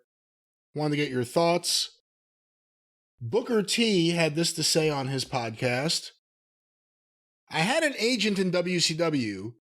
In the beginning, he handled all my contracts until I went singles. I handled my biggest contract. I negotiated my biggest contract. It was well above all the money that my agent had ever negotiated for me. Sometimes twice as much, maybe 3 times. The way I did it was, I remember being asked, how much was it going to take to keep me in WCW? I go, how much am I worth? They came back with a number well above what I was thinking of. You're kidding me, right? I was like, wow, they think that much of me. I can tell it. It was $750,000. My next contract, it was $1.3 million. If the company wouldn't have folded, my next contract was $1.3 million. It was a great time back then. Eric Bischoff was making us rich. He said he was going to do that. He said, Book, I'm going to make you rich. His goal was to make all the wrestlers be paid like NFL players. I give him a lot of credit for that. Well, I don't know if that was his goal or not. His goal was to make a fucking shitload of money for himself. And if the guys made money since he was giving somebody else's away, that was something else also. But, well, yes, I'm not saying, when I'll comment on this, I'm not saying the Booker's lying. He's telling the truth. But I don't know if it had as much to do with him negotiating his own contracts rather than an agent versus the time he came into the company versus how it progressed from there. And I remember Harlem Heat there in what, 93? That's when they got there, yeah. Okay. In 1993, WCW wasn't making any fucking, but they were losing their ass. Not as much as they'd lose in the year 2000 or whatever, but they were losing their ass. And because I had left, I know that the guys in 91, I was, still there in late 90. I'd had the creative team information, except for, the Flairs and Lugers and Stings of the world and the Road Warriors left. The top guys were, other than that, we're making $150,000 a year, most of the time on guarantee and not drawing that. They would have made it on payoffs. So and also they came in, Harlem Heat, a tag team, nobody'd ever heard of them. So I don't know who his agent was, but he had nothing to bargain with here. And, maybe was he a regular agent? I'm sure it wasn't, Barry Bloom or some big time agent that was starting to get involved with some of the top guys in wrestling for Harlem Heat. Was it somebody from Texas that he had met and was trying to do some negotiating for him? I don't know. The point I'm going to make is after the first couple of years as Harlem Heat, they had then begun to see that, well, Booker's probably a little farther along than his brother. And once 96 came around and they had gotten more money in the budget and started spending more money, and they got Hogan, Heel, NWO, all that stuff, then the company starts actually making money.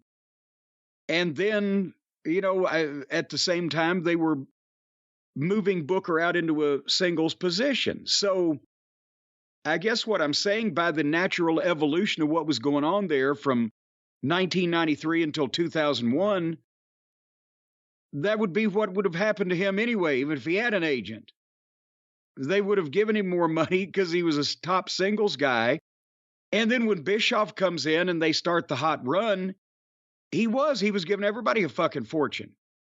And when Booker talks about his next contract, I think specific terminology saying my next one would have been, I think it was probably the same contract, but for escalating years, because that's what they wouldn't just sign a top guy to 1 year for X amount of money and then we got to renegotiate in 9 more months. They'd say, okay, we're at 3 years, but first year is 750, second year is 1.2 million, third year, whatever. And he didn't get to the 1.2 million because they went out of business because they were giving everybody contracts like that. Does that make sense to you, Brian? It does, but I guess that makes the story even more remarkable, if I'm right, because he did get that money. He was due all that money when he left, and he chose an early exit to go to WWE. So he gave up. That's right. A lot of money. But now, hold on. Was he one of the ones that was guaranteed by Turner Home Entertainment, or would he have had to been paid by WCW? Oh, that's a good question. I don't know. I do remember, in his defense, I do remember hearing that he gave up some type of payoff to be able to go to the WWE for less money, or WWF then, to not sit out and be gone from the business for a year and a half or whatever. But that was truthfully, at that point, a lot of the other guys that were sitting out, they were just fine with sitting out. They'd already been up north. They'd done shit. They'd been in the business longer. Booker didn't want to derail some of the best years of his career when he could go somewhere else and get over. All right. Our next question, Jim, sent via the Cult of Cornette Facebook group, sent by Chris Connor. How was the Earthquake and Yoko sumo match devised? Oh. And why did Yoko job the Tenta, as he was much more over than him at that point? Oh, good Lord. I was not on the creative team at that point, so I don't know the evolution of how the idea came from inspiration to fruition. I was just there to see the result of it.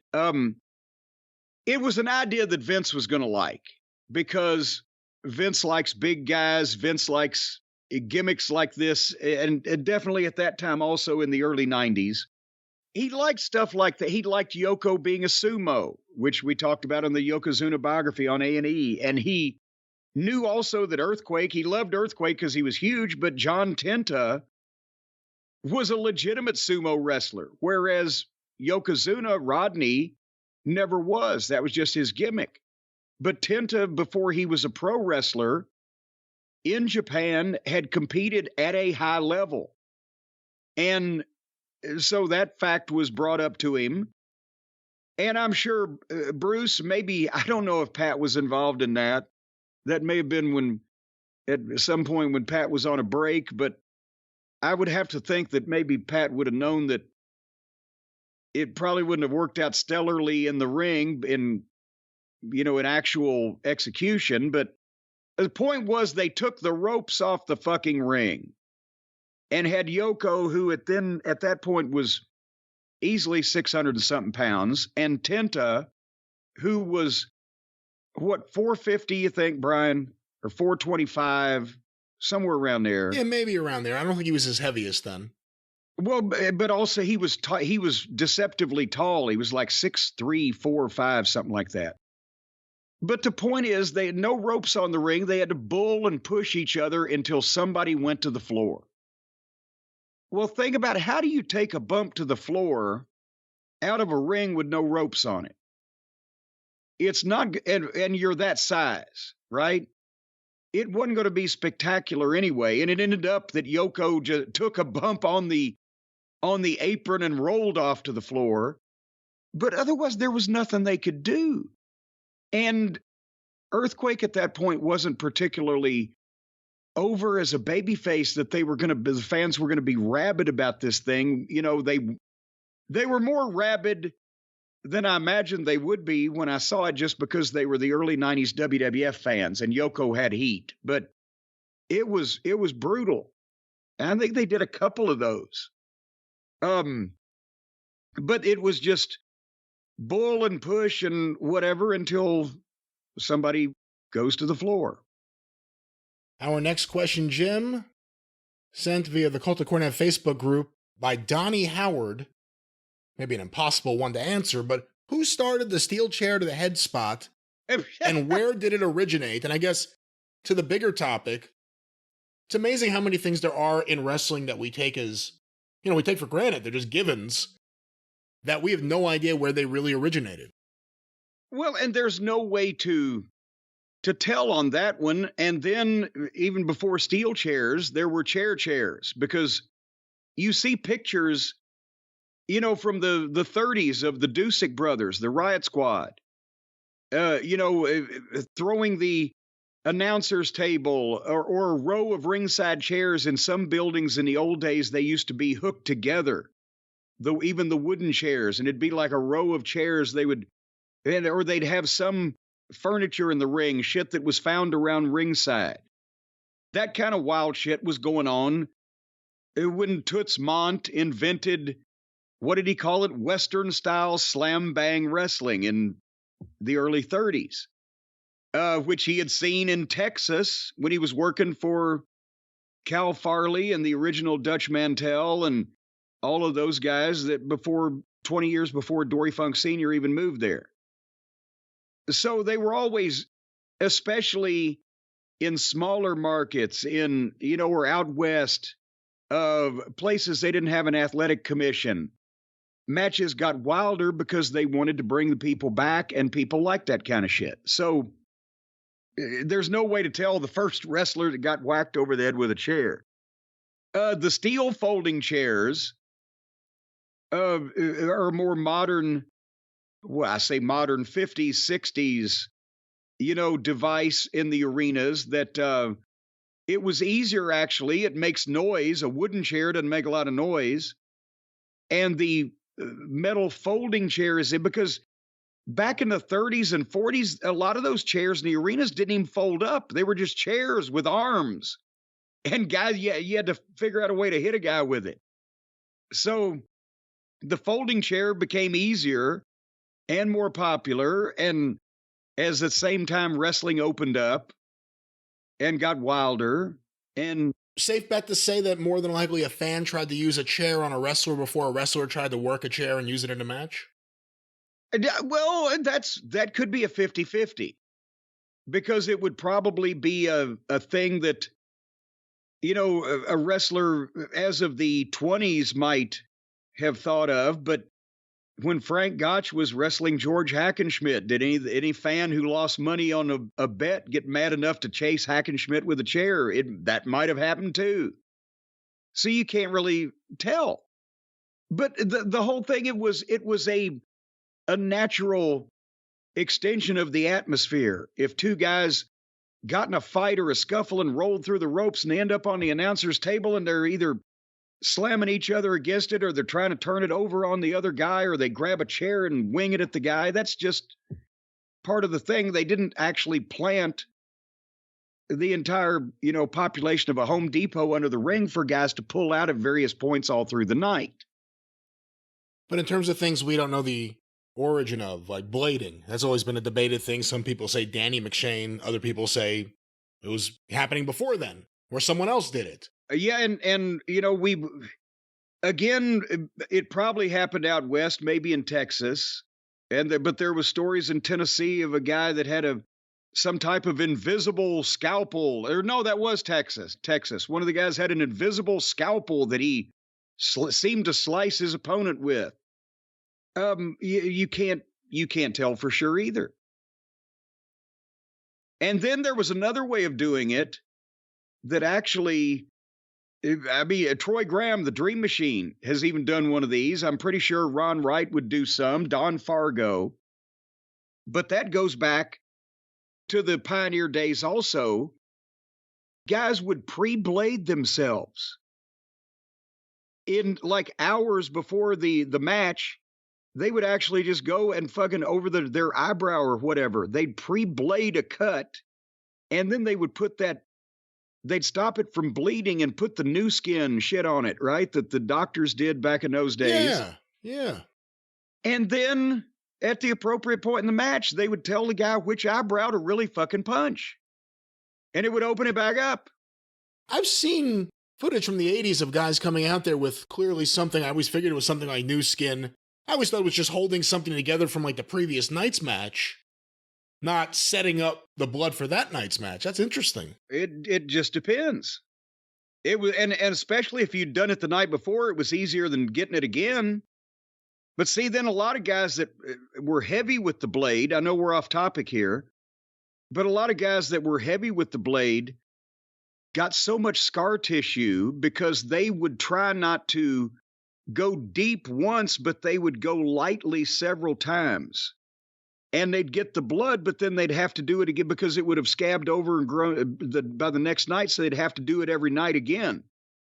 And that way built up a lot. I mean, I'm not talking about Abdullah. He went deep and often. But if you took a lot more of your surface skin off with the light ones, you'd have a lot more scar tissue that would build up over time, whereas a guy that would do it light, just a small one, but deep, and it could potentially be used the next night, didn't have as much issue that in some cases.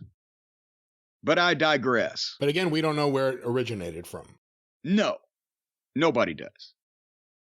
Well, Jim, our next question, sent via the Cult of... Nobody knows where it originates either. No, they know where this question originates, in the Cult of Cornette Facebook group by Stephen Ezio Brogan. Where are these fucking names coming from? If Jim had knew... Let me rephrase it. If Jim knew how unhappy Macho Man was on commentary at WWF, would he have went to Rick Rubin and asked him to make a Godfather-style offer to him to be his Flair? So I guess similar to the deal you offered Flair at the start of Smoky Mountain. Well, no, because again, just because Randy Savage wanted to wrestle instead of do commentary in the WWF didn't mean that he wanted to fucking have a goddamn 15-year life reversal and go back to where his dad tried to fucking run 15 years beforehand and they all almost starved to death. No, Savage would have gone to the WWF or the WCW from the WWF no matter what, because he was one of the biggest stars in the business. He still had something to prove, and he wanted to be on national television. The offer that I'd made to Rick was when he didn't plan far ahead of time that he was going to leave WCW. Herd just finally drove him nuts, and he said, fuck it, right? And he quit. And at that point, he had not had any discussions with Vince, didn't know whether he wanted to do that.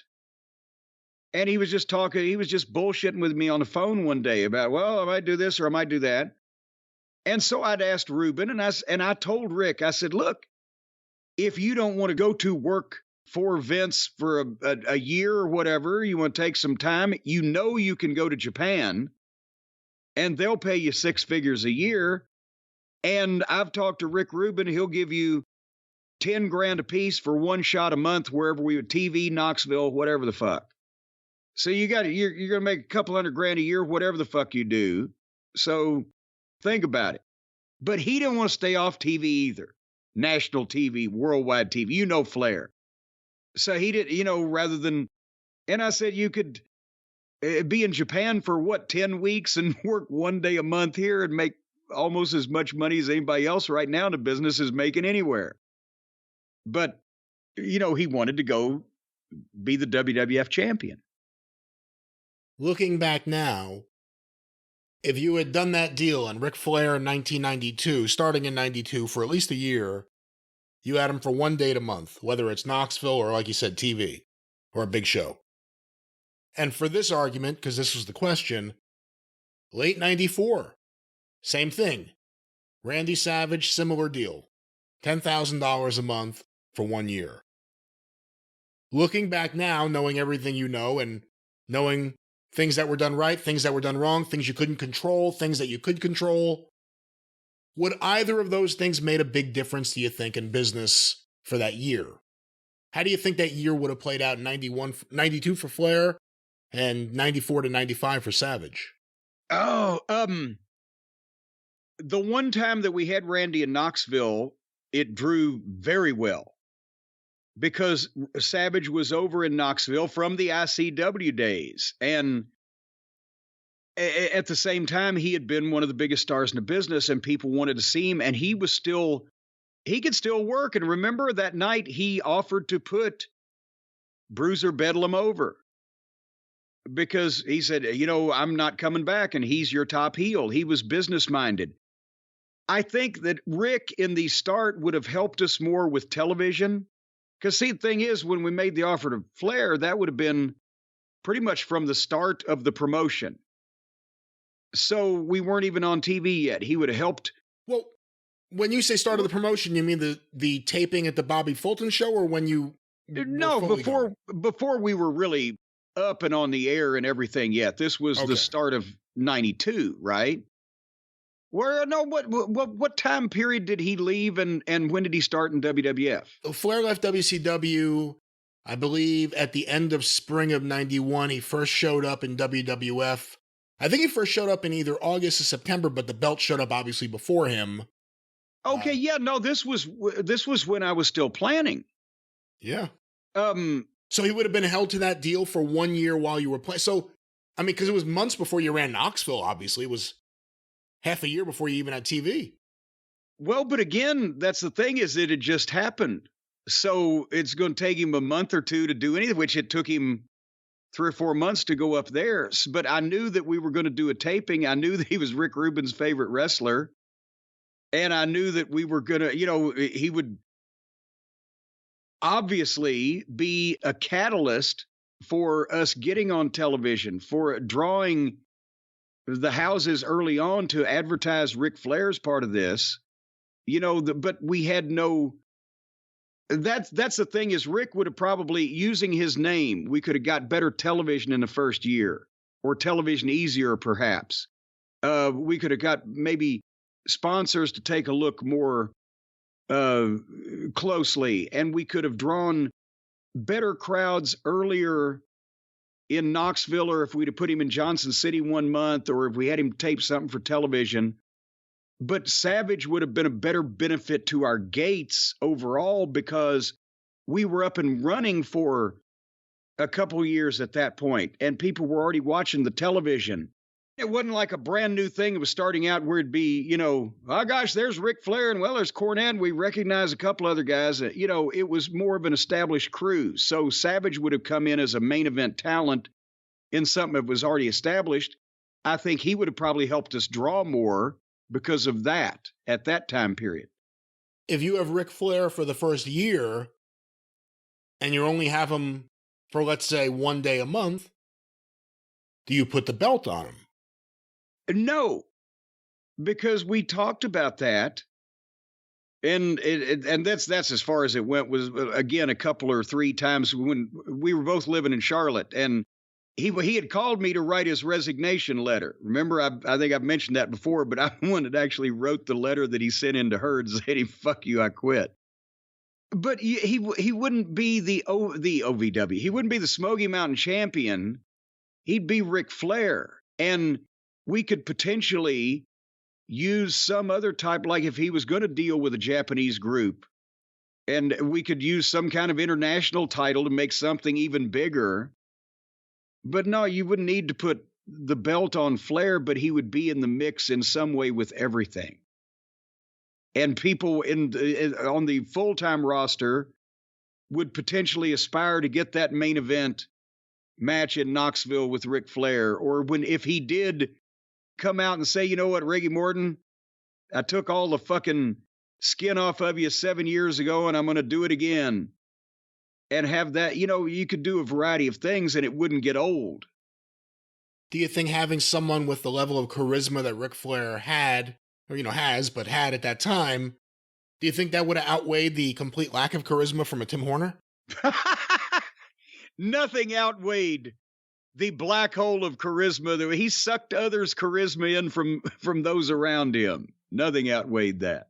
Well, look, if Ric Flair had decided to leave WCW to go to Smoky Mountain Wrestling, that would have been a gutsy move. If Randy Savage had left Monday Night Raw to go to Smoky Mountain Wrestling, that would have been a gutsy move. To do gutsy things, you need gut health.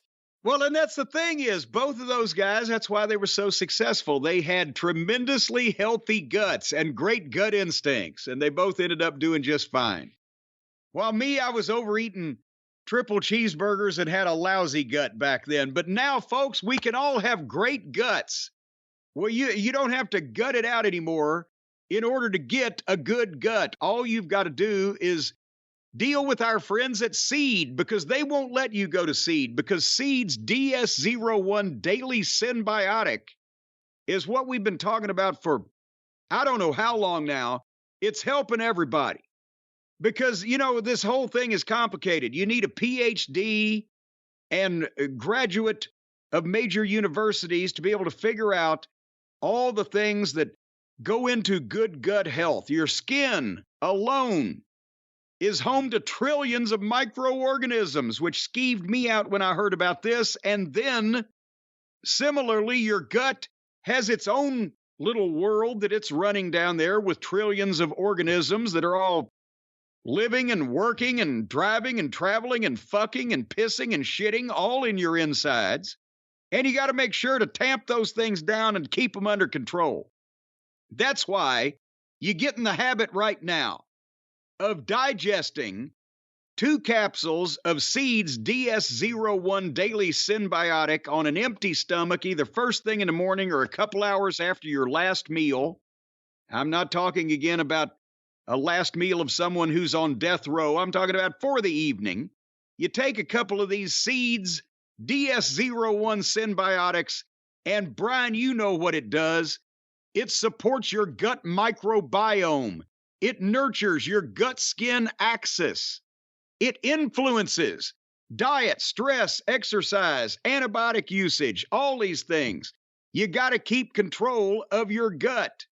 These things also aid in the support of healthy blood cholesterol, healthy intestinal recycling of cholesterol and bile.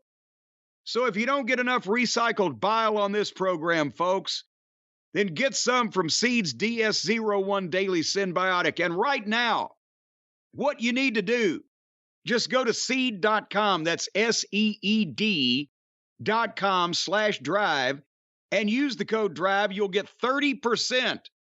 That's a whopping discount. 30% off your first month of Seed's DS01 Daily Synbiotic. Have I mentioned that name, Brian? Because it's a brand name now in the industry. It's what everybody's talking about. Seed.com/drive. Use the code DRIVE. 30% off your first month of this essential element of good gut health. That's right. Seed. Yes. Check that out. Again, you'll just scream the sponsor. Want to make sure that we recover a little bit from everything bad you say about them. The last thing they remember is their name being yelled at them. Yes. Hey, Derek, you know what they say? Gut microbes produce metabolic products known as metabolites that facilitate communication between gut cells and immune cells. My Aunt Lola used to say that all the time. All right, well, let's go from Aunt Lola to something from the news, Jim. Have you been following the debate about Taco Tuesday? I unfortunately have not. I don't do tacos on Tuesday. I do fish on Fridays sometimes. I like steak on Saturdays. They don't have a B day, so I just go burgers any old time, and I just call it wild card bitches. I have an article here from the Washington Post. Taco Bell wants a rival to give up its Taco Tuesday trademark. To deprive anyone of saying Taco Tuesday is like depriving the world of sunshine itself, Taco Bell asserted. Odds are you've celebrated a Taco Tuesday. It's a tried and true tradition. Tacos being rolled on the day of the week that, when written besides the dish, rolls off the tongue. Taco Tuesdays are held at restaurants across the country. They're hosted at college dining halls. They make frequent appearances in family dinner rotations. But for more than 30 years, the phrase Taco Tuesday has been owned by a Wyoming-based Tex-Mex fast food chain, Taco John's, which has more than 370 restaurants across the country. I don't know if I'd use the word restaurants for any of these people. Has an active trademark on the phrase in 49 states that dates back to 1989 after a franchise coined and popularized the moniker for its brand. Well, who's the odd duck state? It does not say. Pricks. Let me move down here. Taco Bell believes Taco Tuesday is critical to everyone's Tuesday. Tuesday. Taco Bell filed a petition to cancel the trademark, saying the phrase should belong to all who make, sell, eat, and celebrate tacos. To deprive... Well, I think the same way about the Star Wars trilogy. Let's just open that up. I'd like to sell some of those too. You hate Star Wars. Yeah, but I'll make money off of it. Taco Bell believes Taco Tuesday is critical to everyone's Tuesday.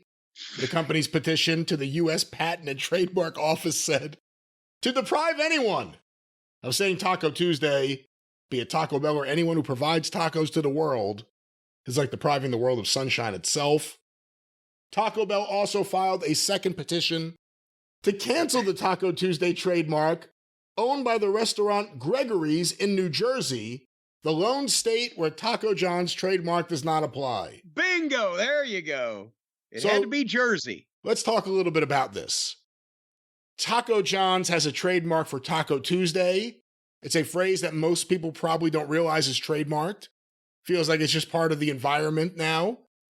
Should it continue to be trademarked, or is it too big a phrase to be trademarked, and should Taco Bell be able to proceed Okay, with this? but hold on. Is old Taco John over there, is he going down the street saying, hey, all of y'all, all you, Mr. and Mrs. Dumbfuck, and all the little dumb fucks playing in the yard, don't say Taco Tuesday, we got it trademarked? Or is it just that Taco Bell is mad that somebody else beat them to it and they can't trademark it? Isn't that what we're really talking about here? Because they're not saying fans, civilians, people of the taco persuasion that like to eat tacos, they're not saying that they can't say Taco Tuesday. They're just saying another purveyor of tacos cannot tantalize their customers with Taco Tuesday because old Taco John trademarked it. That's the way I'm looking at this thing, and I'm on their side, old Taco John. Fuck Taco Bell, because here's for one thing. Will you eat anything that comes out of a Taco Bell?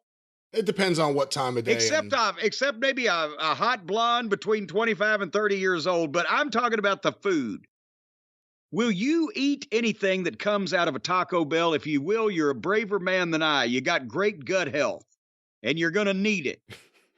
Stacy, every once in a while, will get an urge for one of the fucking little rolled up things that they sell at that place. Tacos? You mean the soft tacos? No, I don't know what it is. There's tacos and there's, what do they have? The goddamn wrap. They take multiple kinds of carbs and bread, either shells or wraps or tortillas, and they wrap up a bunch of wilted lettuce, cheaply chopped vegetables, and the most putrid strain of Dalmatian meat, and not very much of it.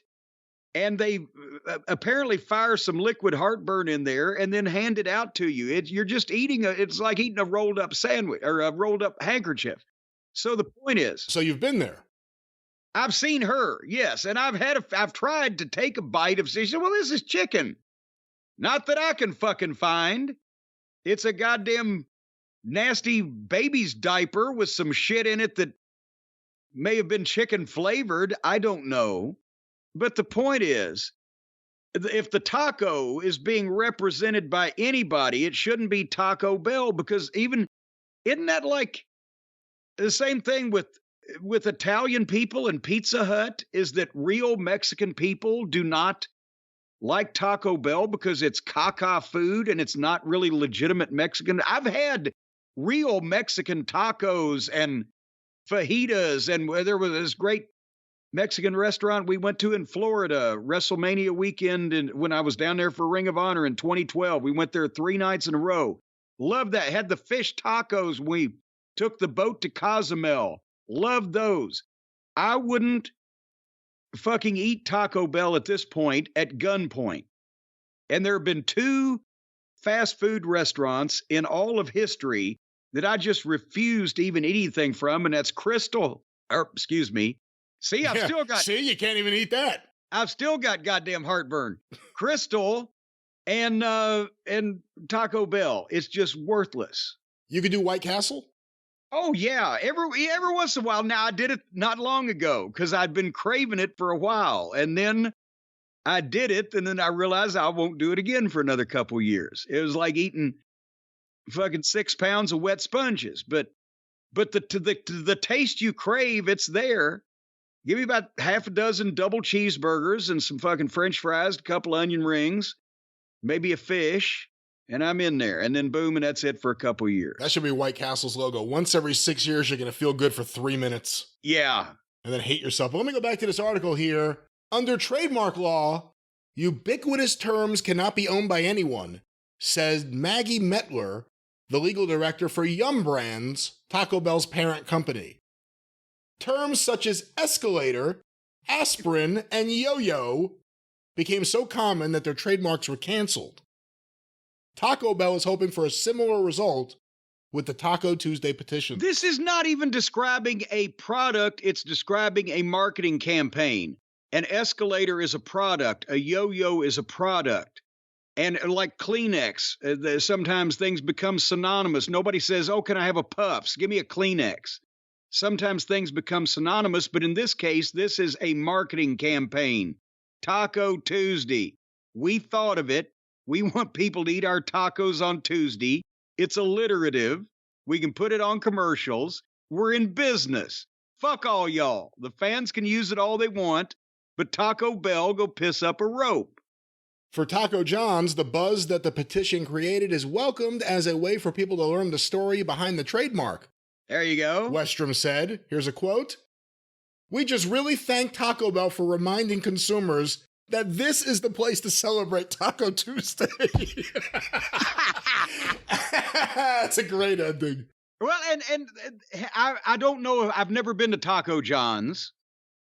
Taco Bell's given all those fast food taco places a bad name with me. But if Taco John's is a better taco than Taco Bell, then I'm especially on their side. And a chalupa. There's a chalupa there, too. I've heard that term, and it's the same thing. It's all, everything from Taco Bell is something that looks like fake cheese and a lot of sour cream and some wilted lettuce and some indeterminate meat, some of it with some type of indeterminate sauce, and there's some green things in there every once in a while. And it's wrapped up in bread and or tortillas and or corn tortillas and or flour tortillas and or more breading and carbing. I'm sorry. I have a press release put out by Taco John's here. Ring the bell. Every day is Taco Tuesday at Taco John's. They've announced now every day will be Taco Tuesday, $2 for 2 regular, crispy, or soft shell tacos. Every day of the week, including Taco Tuesday. So they're doubling down now on this. There you go. A good old-fashioned feud. Bill Watts would like this. We love you, Taco John. We stand with John. You don't know what it tastes like. It could be just like... Should it be Taco Juan? Well, if it was Juan, it could be. If it's just some white guy named John, then it's Taco John's. Well, what do I want to eat Mexican food cooked by some fucking white guy for? Well, the problem is, if you've had authentic Mexican food, like you said, it's the greatest. And then you have something like Taco Bell, you realize it's not even in the same league. How many Taco Bells are actually freestanding as opposed to linked with a KFC or something now? Oh, tons. No, you see them everywhere. You need to get out more. When I was driving up and down the highways and byways, Taco Bell is every fucking where. Okay, our next question, Jim, sent via the Cult of Cornette Facebook group, and we end up keep getting these long shows with lots of topics we don't expect. We will get more questions on the show next week, I promise. But Jim, one of our final questions here, sent by Joe Galante. Do you think Tony regrets not sticking with Cody over the Elite, especially since 3/4 of the Double or Nothing main event were Cody guys, and Jungle Boy is just there to take the fall? Well, again, it's the way the question is phrased. Does Tony regret? Well, I don't even think he regrets it. I don't think he realizes that he was at a crossroads there and could have made a different choice and gone more in the direction of what Cody was trying to do also. I don't think he regrets it. I think he wishes that all of his friends could have stayed in the same sandbox, but I don't think he's losing sleep over it. But meanwhile, Cody made the absolutely right choice because he would not be where he is right now if he was still on AEW television, obviously, but he wouldn't be anywhere near as big a star. I don't know what his contract was in AEW, but I know that he's drawing more money and getting paid more money based on his performance and what he's drawing, and rather than just being paid a guaranteed amount of money. He stepped off of secondary television as one of the top guys and went to the biggest TV as the top guy. So it was the best thing for Cody. Whether Tony regrets it, I don't think he's actually smart enough to, but Tony might know that there's no way that he could have made Cody as big as Cody is right now. That he might realize, but I don't know whether he still knows. He doesn't know what he's done to screw up his deal for next month, much less a year or 2 years ago. Not enough is said about how it's not always fun to work in a place that's constantly chaotic. It's not always fun to work in a place like WWE. I'm not saying that, but when every time you come to the building, it's just you don't know what the fuck is going to happen, or it's just chaos behind the scenes. And you know what the feedback from some of the people who worked the house shows, Salem, Virginia, and Corbin, Kentucky, where they were pleased that it was just such a better atmosphere than TV. It was so low stress and low pressure. Well, fucking sure, because it's a goddamn house show instead of television. But they're just figuring this out because all the people on those house shows have barely even done house shows and they've barely done fucking television. So, but they think that all of TV productions are apparently as chaotic as many of AEW's are. It's probably not that, but still, yes, TV's going to have more pressure than a fucking house show where you go out and wing it. All right, and with that, we're going to be done winging it today. This has been a long couple of days, and we're recording again in a couple of days. Yes, and we're going to talk about superstar Billy Graham, which we've just heard about, and we this deep in the show, we're not going to start that because that's a major topic, and whatever else they did on AEW last night, we called their finish to their public disgrace match, whatever the Falls Count Anywhere match, we called that. They finished that with interference outside the building. We'll talk about AEW and anything else that happens up in Vince Land on the Experience this weekend, correct? Well, what am I asking you for? That's my show. I don't need your permission, pal. I do what I want. You respect my authority. It'll be Monday on the Experience. Monday or even Sunday. Well, it'll be Monday. It'll be I mean, depending on the time zone, I guess, technically maybe, but.